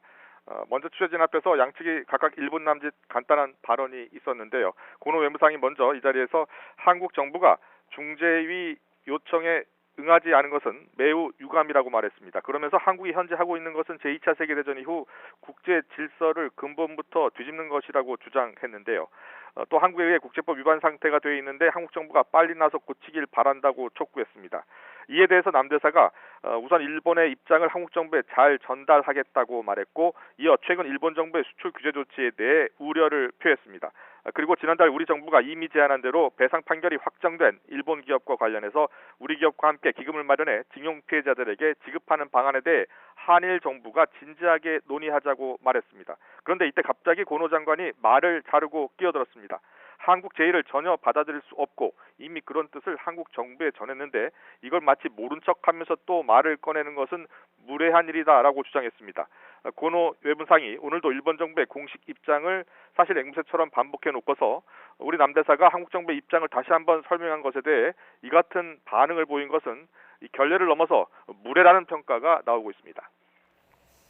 네, 그리고 오늘 일본 외무상이 담화를 발표했습니다. 어떤 내용이었는지도 전해주시죠. 네, 취재진이 나간 상태에서 이후 만남이 약 10분 정도 이어졌고요. 바로 고노 외무상은 같은 내용의 기자회견을 하고 외무성 홈페이지에 담화문을 게재했습니다. 고노 외무상은 담화에서 한국 측에 의해 야기된 엄중한 한일 관계 현황을 감안해서 한국에 대해 필요한 조치를 강구하겠다고 밝혔습니다. 이어 1965년 양국 간 국교 정상화 때 체결된 한일 청구권 협정으로 청구권 문제가 완전하고 최종적으로 해결됐다는 기존 주장을 반복했습니다. 그러면서 한국 대법원의 징용 배상 판결은 한일 우호협력 관계의 법적 기반을 근본적으로 뒤집는 것으로 결코 받아들일 수 없다고 말했습니다.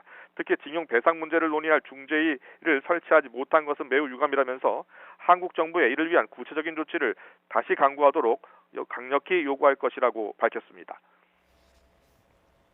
네, 일본 정부가 필요한 조치를 강구하겠다 이렇게 말했는데 일단 국제사법재판소 제소 방안은 미룰 것으로 보인다고요.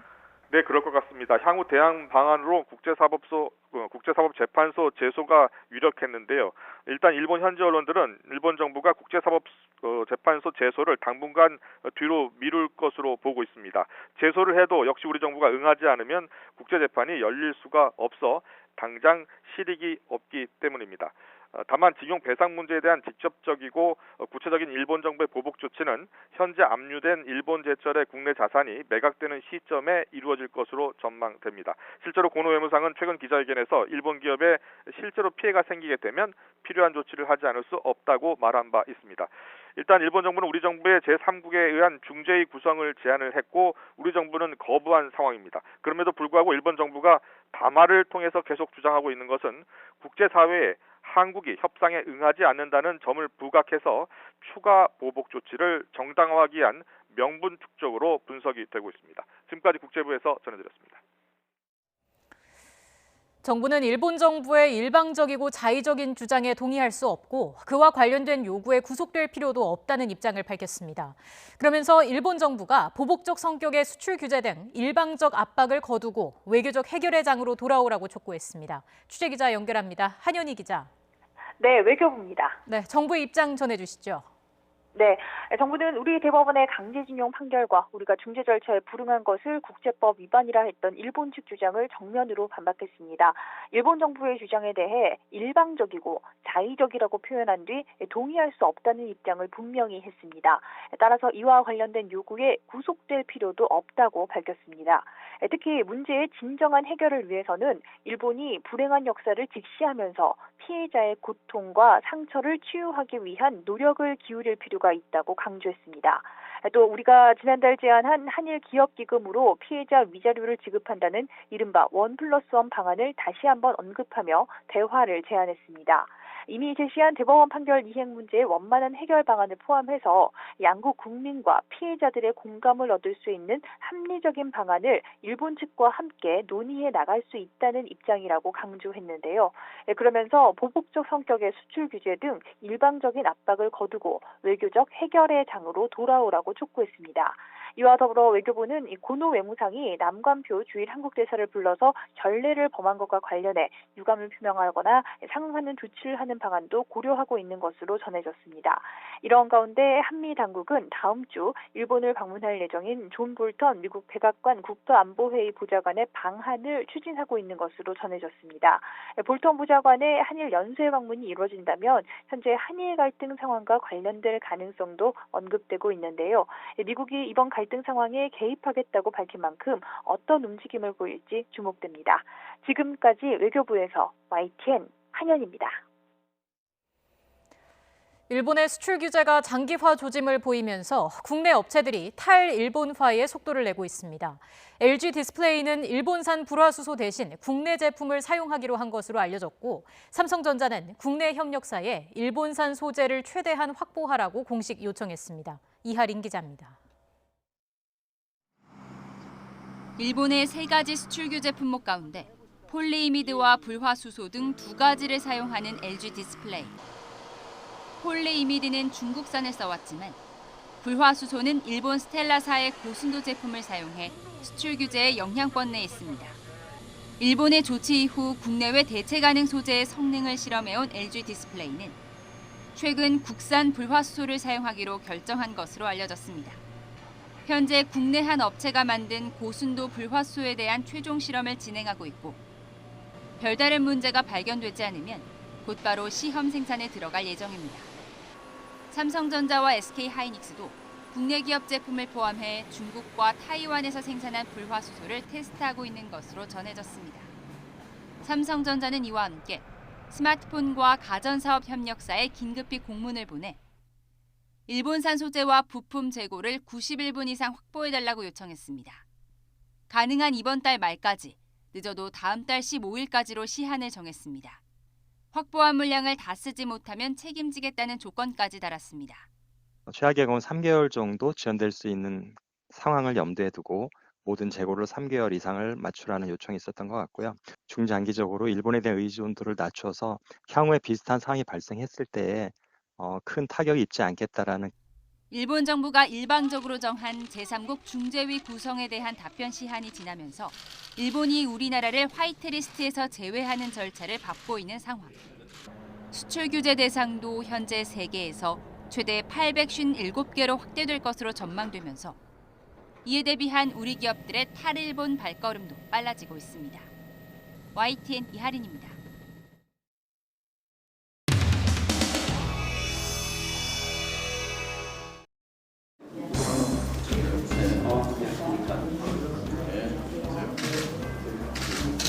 오랜만에.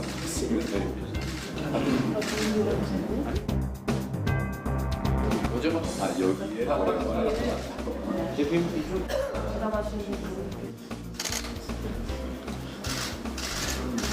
생생히 보신다고 들었습니다.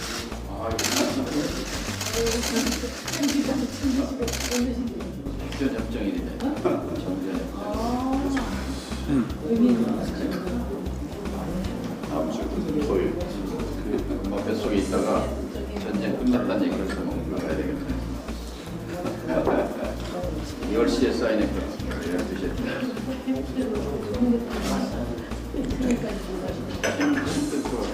선생님.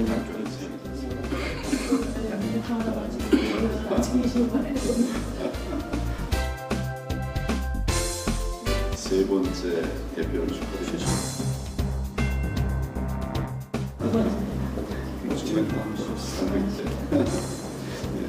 마대판 세 번째 온 것 같은데. 네. 2.5네요.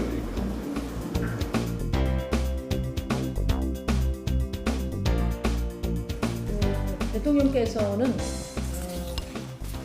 어떤 핵심 소재 부품 장비 산업 육성을 위한 법적 제도적 지원책을 강구하기로 하는 조항을 꼭 들어가야 된다. 자당 대표들은 다 전적으로 공감을 했고, 자유한국당에서 예산이 수반될 수 있다는 이유로 계속 반대를 했습니다. 그래서 국가경제의 펀더멘털 및 소재 부품 장비 산업의 경쟁력 강화를 위해서 함께 논의한다. 이런 식으로 좀 소재 부품 장비 산업에 대한 법적 제도적 지원 문 대통령께서 강력히 희망하고, 또 황교안 대표를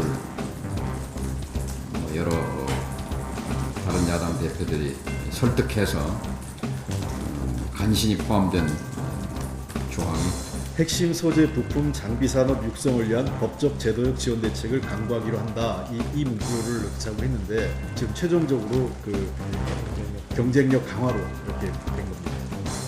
당초 그거 빼자고 할 거라면 항상 너무 됐었어요. 예. 소득주도 성장 폐기와 또 이에 대한 정책 대전환을 결단할 것을 요청했습니다. 대통령도 큰 틀에 동의를 해주신 것으로 그렇게 생각합니다. 아까 발표문에 나와 있는 3번에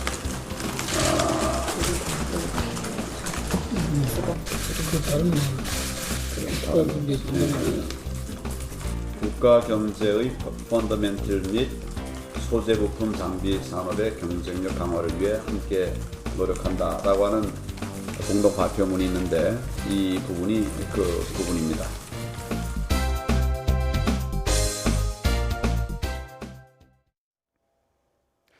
중앙아시아의 키르기스스탄에는 대한제국 시절 의병을 이끌다 서대문 형무소 1호 사형수로 순국한 왕산 허위 선생의 후손들이 살고 있습니다. 가문 전체가 독립운동에 투신했던 허위 선생의 후손들을 추은호 기자가 만났습니다. 키르기스스탄의 수도 비슈케크 외곽 지역, 대한제국 시절 연합의병부대를 이끌던 왕산 허위 선생의 손자인 허 게오르기, 허 블라디슬라브 형제가 살고 있는 곳입니다. 허위 선생이 서대문 형무소에서 순국한 이후 선생의 후손들은 일제의 눈을 피해 떠도는 삶을 이어가야 했습니다. 만주에서 연해주로 그리고 중앙아시아의 여러 나라를 떠도는 힘든 삶 속에서도 맨손으로 일제에 맞선 선생의 기계는 후손의 가슴에 살아 있었습니다. 그래서 선생의 후손들 가운데에는 독립운동에 뛰어든 영웅들이 많았습니다. 사람들이 그동안 자기 역사를 나라의 역사하고 자기 이런 사람들의 영웅들을 기억하고 그거 아이들과 갖고 있으면 그 가르치면서 그렇게 나가야지. 키르기스스탄을 방문한 이낙연 국무총리도 허위 선생의 후손들을 만나 조국의 감사 인사를 전했습니다.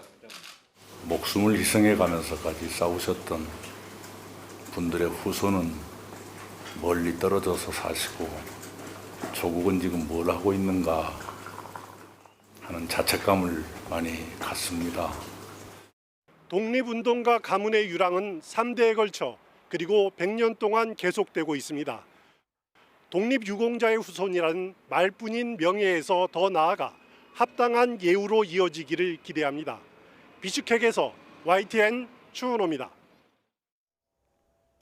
후반기 첫 등판에서 잘 던지고도 승리 투수가 되지 못했던 류현진 선수가 다시 11승에 도전합니다. 상대는 최약체 마이애미, 무대는 류현진 선수가 가장 강한 LA 홈구장 다저 스타디움입니다. 허지훈 기자가 보도합니다. 류현진은 후반기 첫 등판에서도 변함없이 에이스다운 호투를 펼쳤습니다.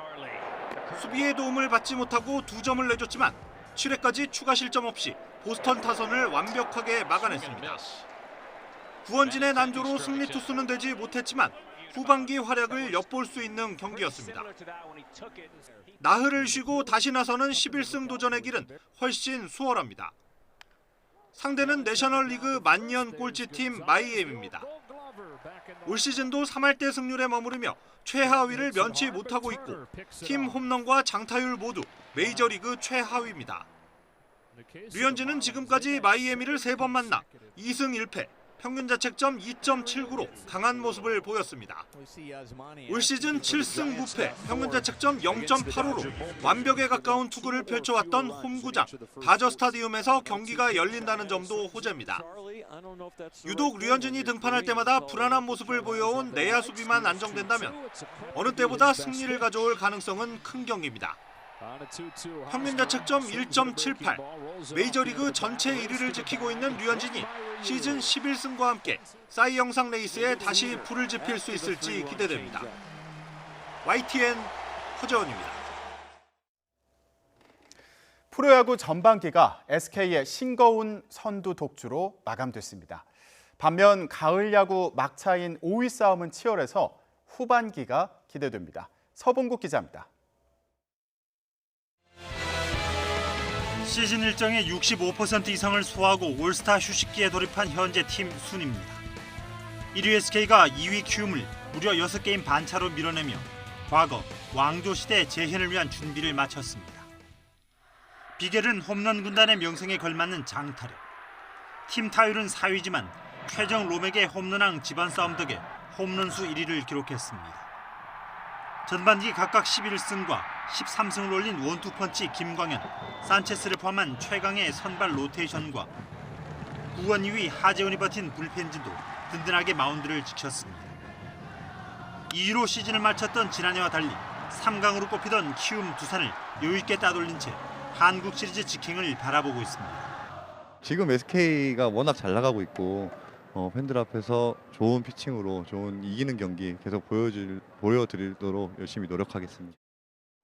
다소 김이 빠진 선두 다툼과는 달리 한 게임 반차인 NC, KT의 5위 싸움은 안개 속입니다. 5위 NC가 흔들리면서 5할 승률이 무너진 사이 꼴찌 단골 손님이었던 6위 KT가 투타 짜임새를 앞세워 9연승 등으로 약진하면서 맹추격하고 있습니다. 7위와 8위인 삼성, 기아 역시 가을 야구를 포기할 수 없는 상황이어서 네 팀의 각 축이 다음 주 금요일 재개되는 후반기 흥행 카드가 될 전망입니다. YTN 서봉국입니다. 최하위로 전반기를 마감한 프로야구 롯데 양상문 감독과 이윤원 단장이 동시에 사임했습니다. 롯데는 양 감독과 이 단장의 자진 사퇴 요청을 수용하기로 했다고 발표했습니다. 양 감독은 열정적으로 응원해 주시는 팬 여러분께 죄송하고 기대에 많이 부족했으며 책임을 통감한다고 밝혔습니다. 2014년 11월부터 단장을 역임한 이 단장은 반복된 성적 부진에 프런트가 먼저 책임진다는 생각으로 사임을 요청했다고 롯데 측은 설명했습니다. 롯데는 전반기에 34승 2무 58패를 기록하며 최하위로 마쳤고 당분간 공필성 수석 코치가 감독 대행을 맡아 팀을 이끌 예정입니다. 걸프 해역의 긴장이 고조되고 있습니다. 이란이 외국 유조선 한 척을 석유 밀수 혐의로 억류한 데 이어 미 해군이 이란의 무인 정찰기 드론을 격추했습니다. 기정훈 기자가 보도합니다.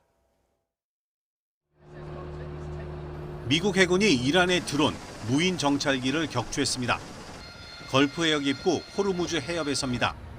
지난달 20일 이란 혁명수비대가 미군 드론을 격추했다고 밝힌 지 약 한 달 만이고 미국과 이란이 상대방에게 직접 공격을 주고받은 것은 지난 1988년 이후 31년 만의 일입니다. 도널드 트럼프 미국 대통령은 미 해군의 강습 상륙한 박서에 1000야드, 900여 미터가량 근접한 이란 드론에 대해 방어적 조치를 취했다고 밝혔습니다. Ignoring multiple calls to stand down and was threatening the safety of the ship and the ship's crew. The drone was immediately destroyed. 트럼프 대통령은 이란 드론은 공해를 운행하는 선박에 대한 수많은 도발적이고 적대적인 행동 가운데 가장 최근의 일이라며 국제 무역과 항행의 자유를 해치려는 이란의 시도를 비판했습니다. 또 미국은 시민과 시설을 방어할 권리가 있다면서 각 나라들도 이 해역에서 자기 나라 배 지키기에 나설 것을 요청했습니다. I also call on other nations to protect their ships as they go through the strait and to work with us in the future. 이에 앞서 이란 혁명수비대는 이란산 석유 100만 리터를 밀수한 혐의로 국적을 밝히지 않은 외국 유조선 한 척과 선원 12명을 억류했다고 밝혔습니다. 지난 4일 영국령 지브롤터 당국이 대시리아 제재를 위반했다며 이란 유조선을 억류한 뒤 이란은 보복성 억류를 경고해 왔습니다. 미국은 현지 시각 19일 각국 대사관을 상대로 호르무즈 해협 안전 확보를 위한 설명회를 열 예정입니다. 또 다음 주 존 볼턴 백악관 국가안보회의 보좌관이 일본을 방문해 호르무즈 해협에 자위대를 파견하는 방안을 논의할 것으로 알려지는 등 걸프 해역의 긴장이 고조되고 있습니다. YTN 기정훈입니다. 5호 태풍 다나스가 북상하면서 제주도 남쪽 먼바다에는 태풍 경보가 내려졌습니다. 태풍은 주말인 내일 오전 전남 남해안에 상륙한 뒤 남부 내륙을 통과할 것으로 보입니다. 내일까지 남부와 제주 산간에는 최고 700mm의 물폭탄이 쏟아진다고 합니다. 기상센터 연결합니다. 신미른 캐스터. 네, 기상센터입니다. 네, 지금 비 상황 전해주시죠. 네, 태풍의 앞자리에서 많은 수증기가 유입되면서 장마 전선이 더 발달하고 있습니다. 특히 보라색으로 표시된 지역에는 시간당 50mm 이상의 강한 비가 집중되고 있는데요. 이에 따라서 제주도에는 호우경보가, 남해안에는 호우경보와 주의보가 함께 발효 중에 있습니다. 특히 이들 지역은 장마 전선에 태풍의 영향까지 겹치면서 이례적인 폭우가 예고돼 있는데요. 주말인 내일이 태풍의 최대 고비가 될 것으로 보이니까요. 호우 대비를 철저히 해주시는 게 좋겠습니다. 지금 태풍의 눈이 보이실 텐데요. 현재 5호 태풍 다나스는 소형급의 약한 세력을 유지한 채 중국 상하이 남동쪽 부근 해상에서 북상하고 있습니다. 내일 아침 7시쯤에는 제주도 북쪽 해상을 지나겠고요. 9시쯤에는 전남 진도 부근에 상륙할 것으로 예상됩니다. 이후 남부 내륙을 통과하겠고요. 저녁 무렵에는 동해로 빠져나갈 전망입니다. 이에 따라서 제주도 남쪽 먼바다에는 태풍 경보가 내려졌고요. 앞으로 태풍특보는 점차 확대되겠습니다. 태풍의 길목에 놓인 제주도와 남해안에는 물폭탄이 쏟아지겠는데요. 제주 산간에는 최고 700mm 이상, 남해안과 지리산 부근에도 500mm가 넘는 폭우가 예상되고 있습니다. 특히 내일까지 남해안과 제주 해안에는 너울성 파도가 높게 일 것으로 보이니까요. 해안가 안전사고와 저지대 침수 피해가 발생하지 않도록 주의하시기 바랍니다. 지금까지 기상센터였습니다. 정수기가 걸러야 하는 필수 항목들이 있어요. 하지만 더 깐깐한 게 웅진 코웨이 눈높이죠. 정수기가 되긴 쉽지만 웅진 코웨이 정수기가 되긴 참 어렵습니다. 웅진 코웨이. Thus spoke Zarathustra, is Nietzsche's philosophical literary masterpiece. Nietzsche develops in this text his most important ideas. But he does so by SK Innovation. in a fictional.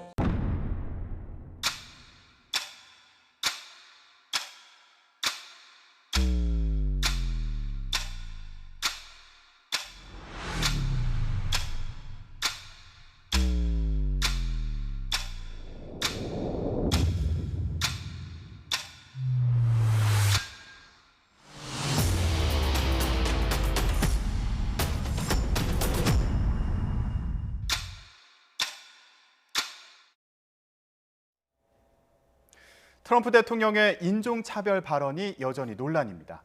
미국 하원에서는 107년 만에 대통령을 비난하는 결의안이 채택되기도 했는데요. 동맹국인 영국과 캐나다도 거세게 비판하고 나섰습니다. 특히 영국의 메이 총리는 포퓰리즘 성향의 정치 세력이 우세하는 현실을 개탄했습니다. 또다시 백인 우월주의를 들고 나선 트럼프 대통령. 과연 내년 미국 대선에서 승리할 수 있을까요? 또 미국의 대선 결과가 한반도에는 어떤 영향을 미칠지도 궁금합니다. 알수록 볼수록 더 넓은 세계, 오늘은 미국이란 국가에 대한 원론적인 궁금증을 해소해 보겠습니다. 박원곤 한동대 국제지역학과 교수 모셨습니다. 안녕하십니까? 안녕하세요. 네, 안녕하세요. 네, 미국 하원 트럼프 대통령의 인종차별 발언을 규탄하는 결의안을 채택했습니다. 그런데 탄핵안도 올라갔었는데 부결됐어요. 지금 어떤 상황인가요? 시작은 14일 날 트럼프 대통령 트윗에서 시작을 했죠. 네. 그래서 미 민주당의 여성 비백인계의 여성 4인방이 있습니다. 굉장히 그 여론의 주목을 받고 있고 어떻게 보면 굉장히 진보적인 성향을 보이고 있는 그런 의원들인데요. 그 의원들 4명을 딱 꼭 집어서 왔던 곳으로 돌아가서 망가지고 범죄에 찌든 나라나 먼저 고쳐보라라고 얘기를 했습니다. 네. 근데 이것은 상당히 미국 내에서는 이제 이른바 정치적인 올바름이 있지 않습니까? 그래서 인종적인 발언, 또 어떤 성적인 취향, 종교적인 것에 대해서는 말을 하면 안 되는 그런 금기시 되는 것이 있습니다. 근데 바로 이 인종적인 것을 건드려서 너희 나라로 돌아가라. 영어를 써서 죄송합니다. 고백이라는 표현을 써버렸거든요. 그러니까 이제 미국 의회에서도 문제 제기가 됐고, 그래서 미 하원에서 규탄 결의안을 지금 냈습니다. 그래서 규탄 결의안이 통과됐고요. 그리고 나서 탄핵 결의안, 뭐 결의안이라기보다는 이제 탄핵을 실시할 수 있는 그런 어떤 절차를 묻는 그런 결의안이었는데 그것은 이제 통과되지 않았죠. 예, 뭐 고백 말씀해 주셨는데 그 부분 잠시 뒤에 또 짚어보도록 하고요. 규탄 결의안이 통과가 되기는 했는데 실효성이 있을까요? 뭐 말 그대로 결의안이고 법적인 실효성은 없습니다. 그렇지만 정치적으로는 이제 적지 않은 의미가 있죠. 특히 미국 대통령이 그런 발언을 해서 미 의회에서 그런 또 규탄 결의안이 나온 거는 지금 107년 만이라고 얘기를 합니다. 하워드 네. 태프트 대통령 때 그 당시 상원 선거에 개입한 그런 어떤 일이 있어서 그때 규탄 결의안이 나오고 무려 100년 만에 나온 거거든요. 네. 그러니까 나름대로의 확실한 또 정치적인 상징적인 의미는 있다라고 볼 수 있습니다. 그런데 흔히 미국이라고 하면 이민자들의 나라다 이렇게 말을 많이 하지 않습니까? 그런데 이 대통령이 노골적으로 인종차별 발언을 했다. 그리고 이민자들을 비하하는 그 폄훼하는 발언을 했다. 이거 어떻게 봐야 될까요? 뭐 굉장히 당황스러운 상황이죠. 근데 트럼프 대통령이 이런 인종에 관한 그런 이른바 막말을 한 네. 것은 이번이 처음이 아니고요. 뭐 후보 때부터 굉장히 많은 얘기를 했습니다. 여성 비하 발언도 있었고 인종 발언도 있었고 심지어는 미국에서 또 다른 금기어 중에 하나가 전쟁 영웅회를 모욕하는 발언을 하면 안 되는데 네. 트럼프 대통령은 그런 얘기도 많이 했죠. 그렇기 때문에 트럼프 대통령의 이렇게 막말은 하루 이틀 된 것은 아닙니다. 근데 말씀하신 것처럼 미국 사회가 이른바 이제 멜팅 팟이라고 해서 네. 네. 여러 인종이 섞여서 결국 그 이민자의 나라 아닙니까? 이민자가 이 미국을 지금 세계 최강대국으로 만든 것은 사실이고요. 설사 그 처음 시작이 백인 이민자라고 하더라도 지금은 여러 인종이 모여서 그렇게 조화롭게 살면서 국가를 네. 강력하게 만든 것은 사실인데 예. 트럼프 대통령의 이런 발언들은 상당히 그것에 반하는 것이고요. 말씀드린 것처럼 일종의 백인 인종 우선주의를 지금 계속 주창하고 있다. 네. 그렇게 판단이 됩니다. 이번 사태에 대해서 국제사회 반응도 좋지는 않아요. 그렇습니다. 뭐 당연히 여러 나라에서 반응이 있었고요. 제일 먼저 하는 것이 지금 나오는 것처럼 영국, 또 캐나다.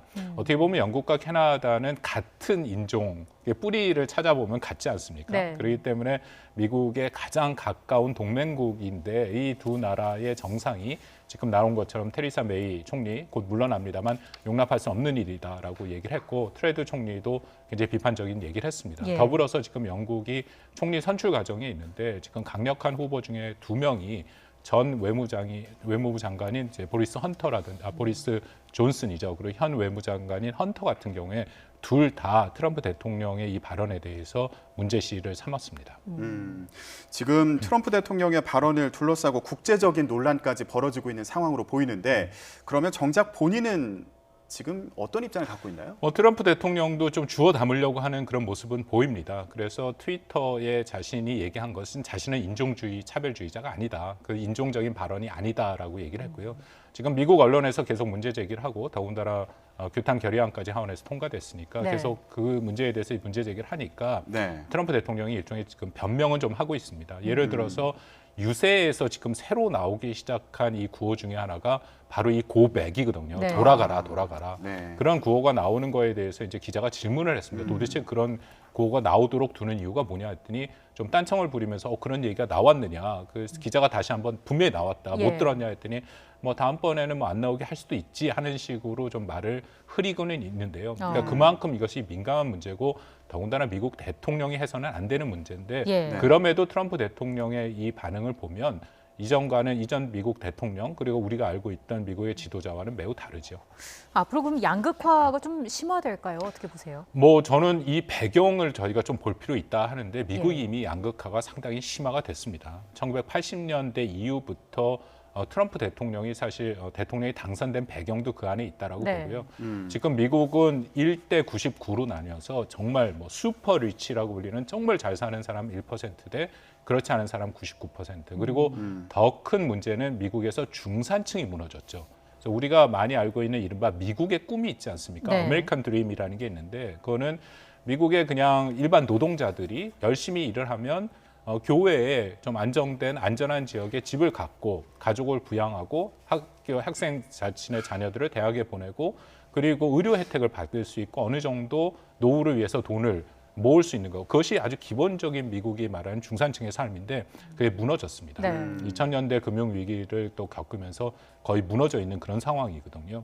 그런 특히 이제 미국 중부 지역의 이른바 러스트 벨트, 옛날 산업으로 뭐 자동차 산업 같은 것이 유명한 지역이었는데 거기가 쇠퇴하면서 그 백인 노동자들이 무너진 중산층의 꿈에 좌절을 해서 그것을 좀 굉장히 과격한 방법으로 대변을 하고 네. 그것이 마치 인종과 이민자 때문에 그런 문제가 생겼다라고 얘기를 하는 트럼프를 지지해서 결국 트럼프 대통령이 당선이 된 거죠. 네. 무너진 중산층을 좀 자극하는 분노를 자극하는 그런 전략을 쓰는 거 아니냐 이렇게 분석해 주셨는데 그렇다면 이 인종차별 발언이 나온 이후에 미국민들의 반응은 어떤가요? 미국민들의 주류의 반응이라든지 언론들에 대해서는 매우 비판적이죠. 말씀드린 것처럼 이른바 정치적인 올바름이다라는 것이 또 미국을 상징하는 것이 민주주의와 또 이런 여러 가지 인권, 그런 네. 가치 그런 것들인데 지금 트럼프 대통령이 거기에 반하는 행동을 계속 하고 있죠. 네. 근데 문제는 말씀드린 것처럼 이것은 조금 어떻게 보면 구조적인 측면에도 있습니다. 이렇게 트럼프 대통령이 막말을 하고 또 이전에는 우리가 상상할 수 없는 그런 얘기를 함에도 불구하고 네. 트럼프 대통령의 지지율이 떨어지질 않거든요. 오히려 공화당 내 같은 경우에는 처음에 트럼프 대통령은 공화당 주류에게 배척을 당했습니다. 근데 지금은 공화당을 지지하는 층에서는 거의 80%, 90%가 트럼프 대통령을 지지를 하고 있거든요. 예.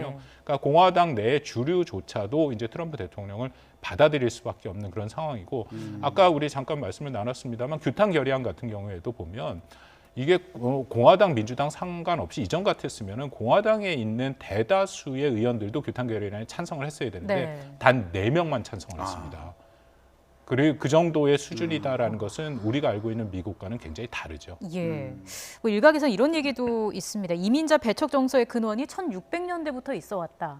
이게 어떻습니까? 그렇습니다. 뭐 미국이 이민자의 나라니까 그 전에는 더군다나 영국의 식민지였죠. 그래서 영국의 식민지에 있을 때 영국을 반대하는 미국에 있는 사람들을 추방하는 반시민법 같은 것이 1600년대도 있었고 그 후에도 계속 유지가 됐습니다. 네. 그래서 뿌리를 보면 이게 이제 미국 토착주의다라고, 그러니까 영어를 써서 죄송합니다. 네이티비즘이라는 얘기를 쓰기는 하거든요. 네. 근데 지금 나타나는 현상과 그때와는 좀 많이 다르죠. 말씀드린 것처럼 이것은 사실 70년대부터 우리가 그 기원을 볼 수 있는데 그때 이미 미국의 제조업이 좀 무너지기 시작을 하면서 그것을 대체하는 산업들이 사실은 뭐랄까요, 캘리포니아나 저쪽 뉴욕 지역처럼 이렇게 그 연안 지역의 도시 중심으로 발전을 했습니다. 네. 그래서 지금 도시와 미국 내륙의 농촌 지역의 격차가 매우 커졌거든요. 네. 그런 구조적인 요인도 같이 작동을 했기 때문에 그것을 특히 내륙 지역에 있는 잠깐 말씀드린 러스트 벨트에 있는 백인 노동자들의 좌절을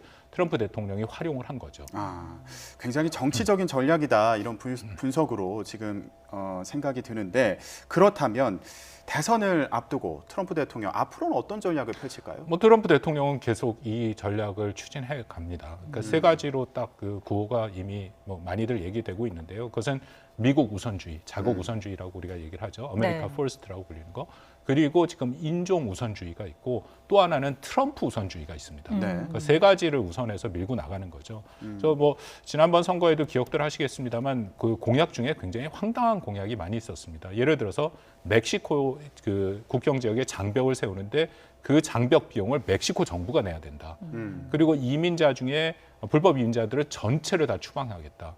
그런 것을 통해서 공약을 통해서 당선이 됐거든요. 예. 근데 여전히 그런 입장은 변하지 않고 있습니다. 지금 우리가 얘기하고 있는 인종주의도 사실 그 연장선상에 있는 거고요. 향후에 뭐 지금 재선 이미 시작이 됐습니다만 네. 캠페인이 같은 모습을 얘기를 하고 있죠. 그러니까 구호 자체가 뭐 미국을 계속 위대하게, 그러니까 그리고 자신이 했던 약속은 지켜졌다. 앞으로도 계속 지켜질 것이다. 그러니까 기존에 갖고 있었던 미국의 어떤 구조적인 모순, 그것을 활용해서 자신이 갖고 있는 또 쇼맨십이 있지 않습니까? 리얼리티 쇼를 하듯 그거랑 연계시켜서 참 성동적인 방법으로 지금 또 선거를 치러 나가고 있죠.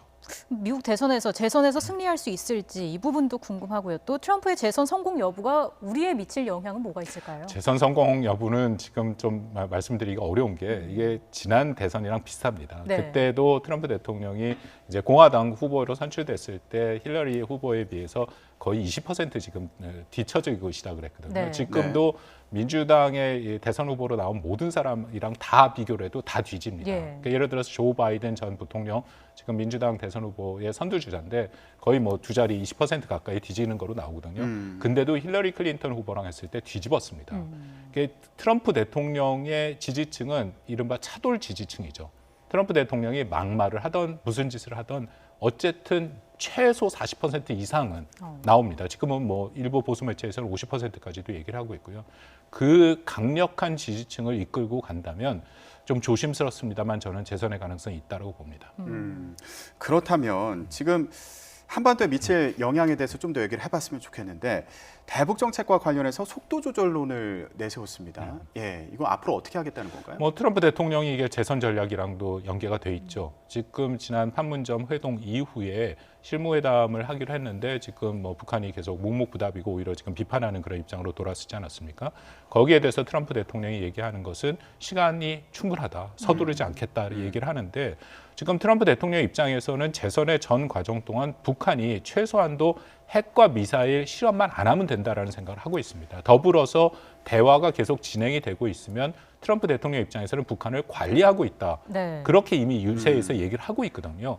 그러니까 그것은 미국 트럼프 대통령이 생각하는 가장 최저 수준이죠. 물론 더 적극적으로 나서서 북한 비핵화를 하고 싶은 생각도 분명히 저는 있다라고 생각을 합니다만 현재로서는 최저 수준으로 유지를 해서 재선에 방해는 안 되는 수준까지만 가면 된다라는 생각도 분명히 갖고 있다고 판단이 됩니다. 예, 이 부분도 궁금합니다. 한일 갈등이 심화하고 있는데 미국이 어디까지 개입을 할까요? 미국이 중재의 필요성은 분명히 느끼고 있죠. 왜냐하면 이 미국의 전략을 보면 한미일 안보 협력이 매우 중요합니다. 네. 일단 북한의 위협에 대응하는 것뿐만 아니라 사실상 중국을 견제하는 핵심 기제거든요. 그렇기 때문에 지금 이 한일 간의 갈등을 매우 우려 섞인 눈으로 보고 있는 것은 사실이고요. 네. 다만 어느 정도 적극적으로 할 것인가에 대해서는 이 수면 위로는 나타나지 않습니다. 이전에도 보면 왜냐하면 미국의 입장에도 곤란하죠. 그렇죠. 어느 일국의 편을 들었다가 그것은 그 폭풍과 여러 가지 감당할 몫이 너무 크기 때문에 물 밑에서 좀 중재하는 역할을 계속 해왔거든요. 그래서 지금도 이미 중재는 저는 시작됐다라고 보고요. 이제 다만 1차적으로 중재를 할 때 한일 간의 뭔가 대화와 타협을 할 수 있는 그런 장을 여는 것이 미국의 중재의 첫 번째 그런 발걸음입니다. 네, 알겠습니다. 미국 정부 또 트럼프 대통령의 전략이 한반도에 미칠 영향까지 전망해 봤습니다. 박원곤 한동대 국제지역학과 교수와 함께 얘기해 봤습니다. 오늘 말씀 고맙습니다. 고맙습니다.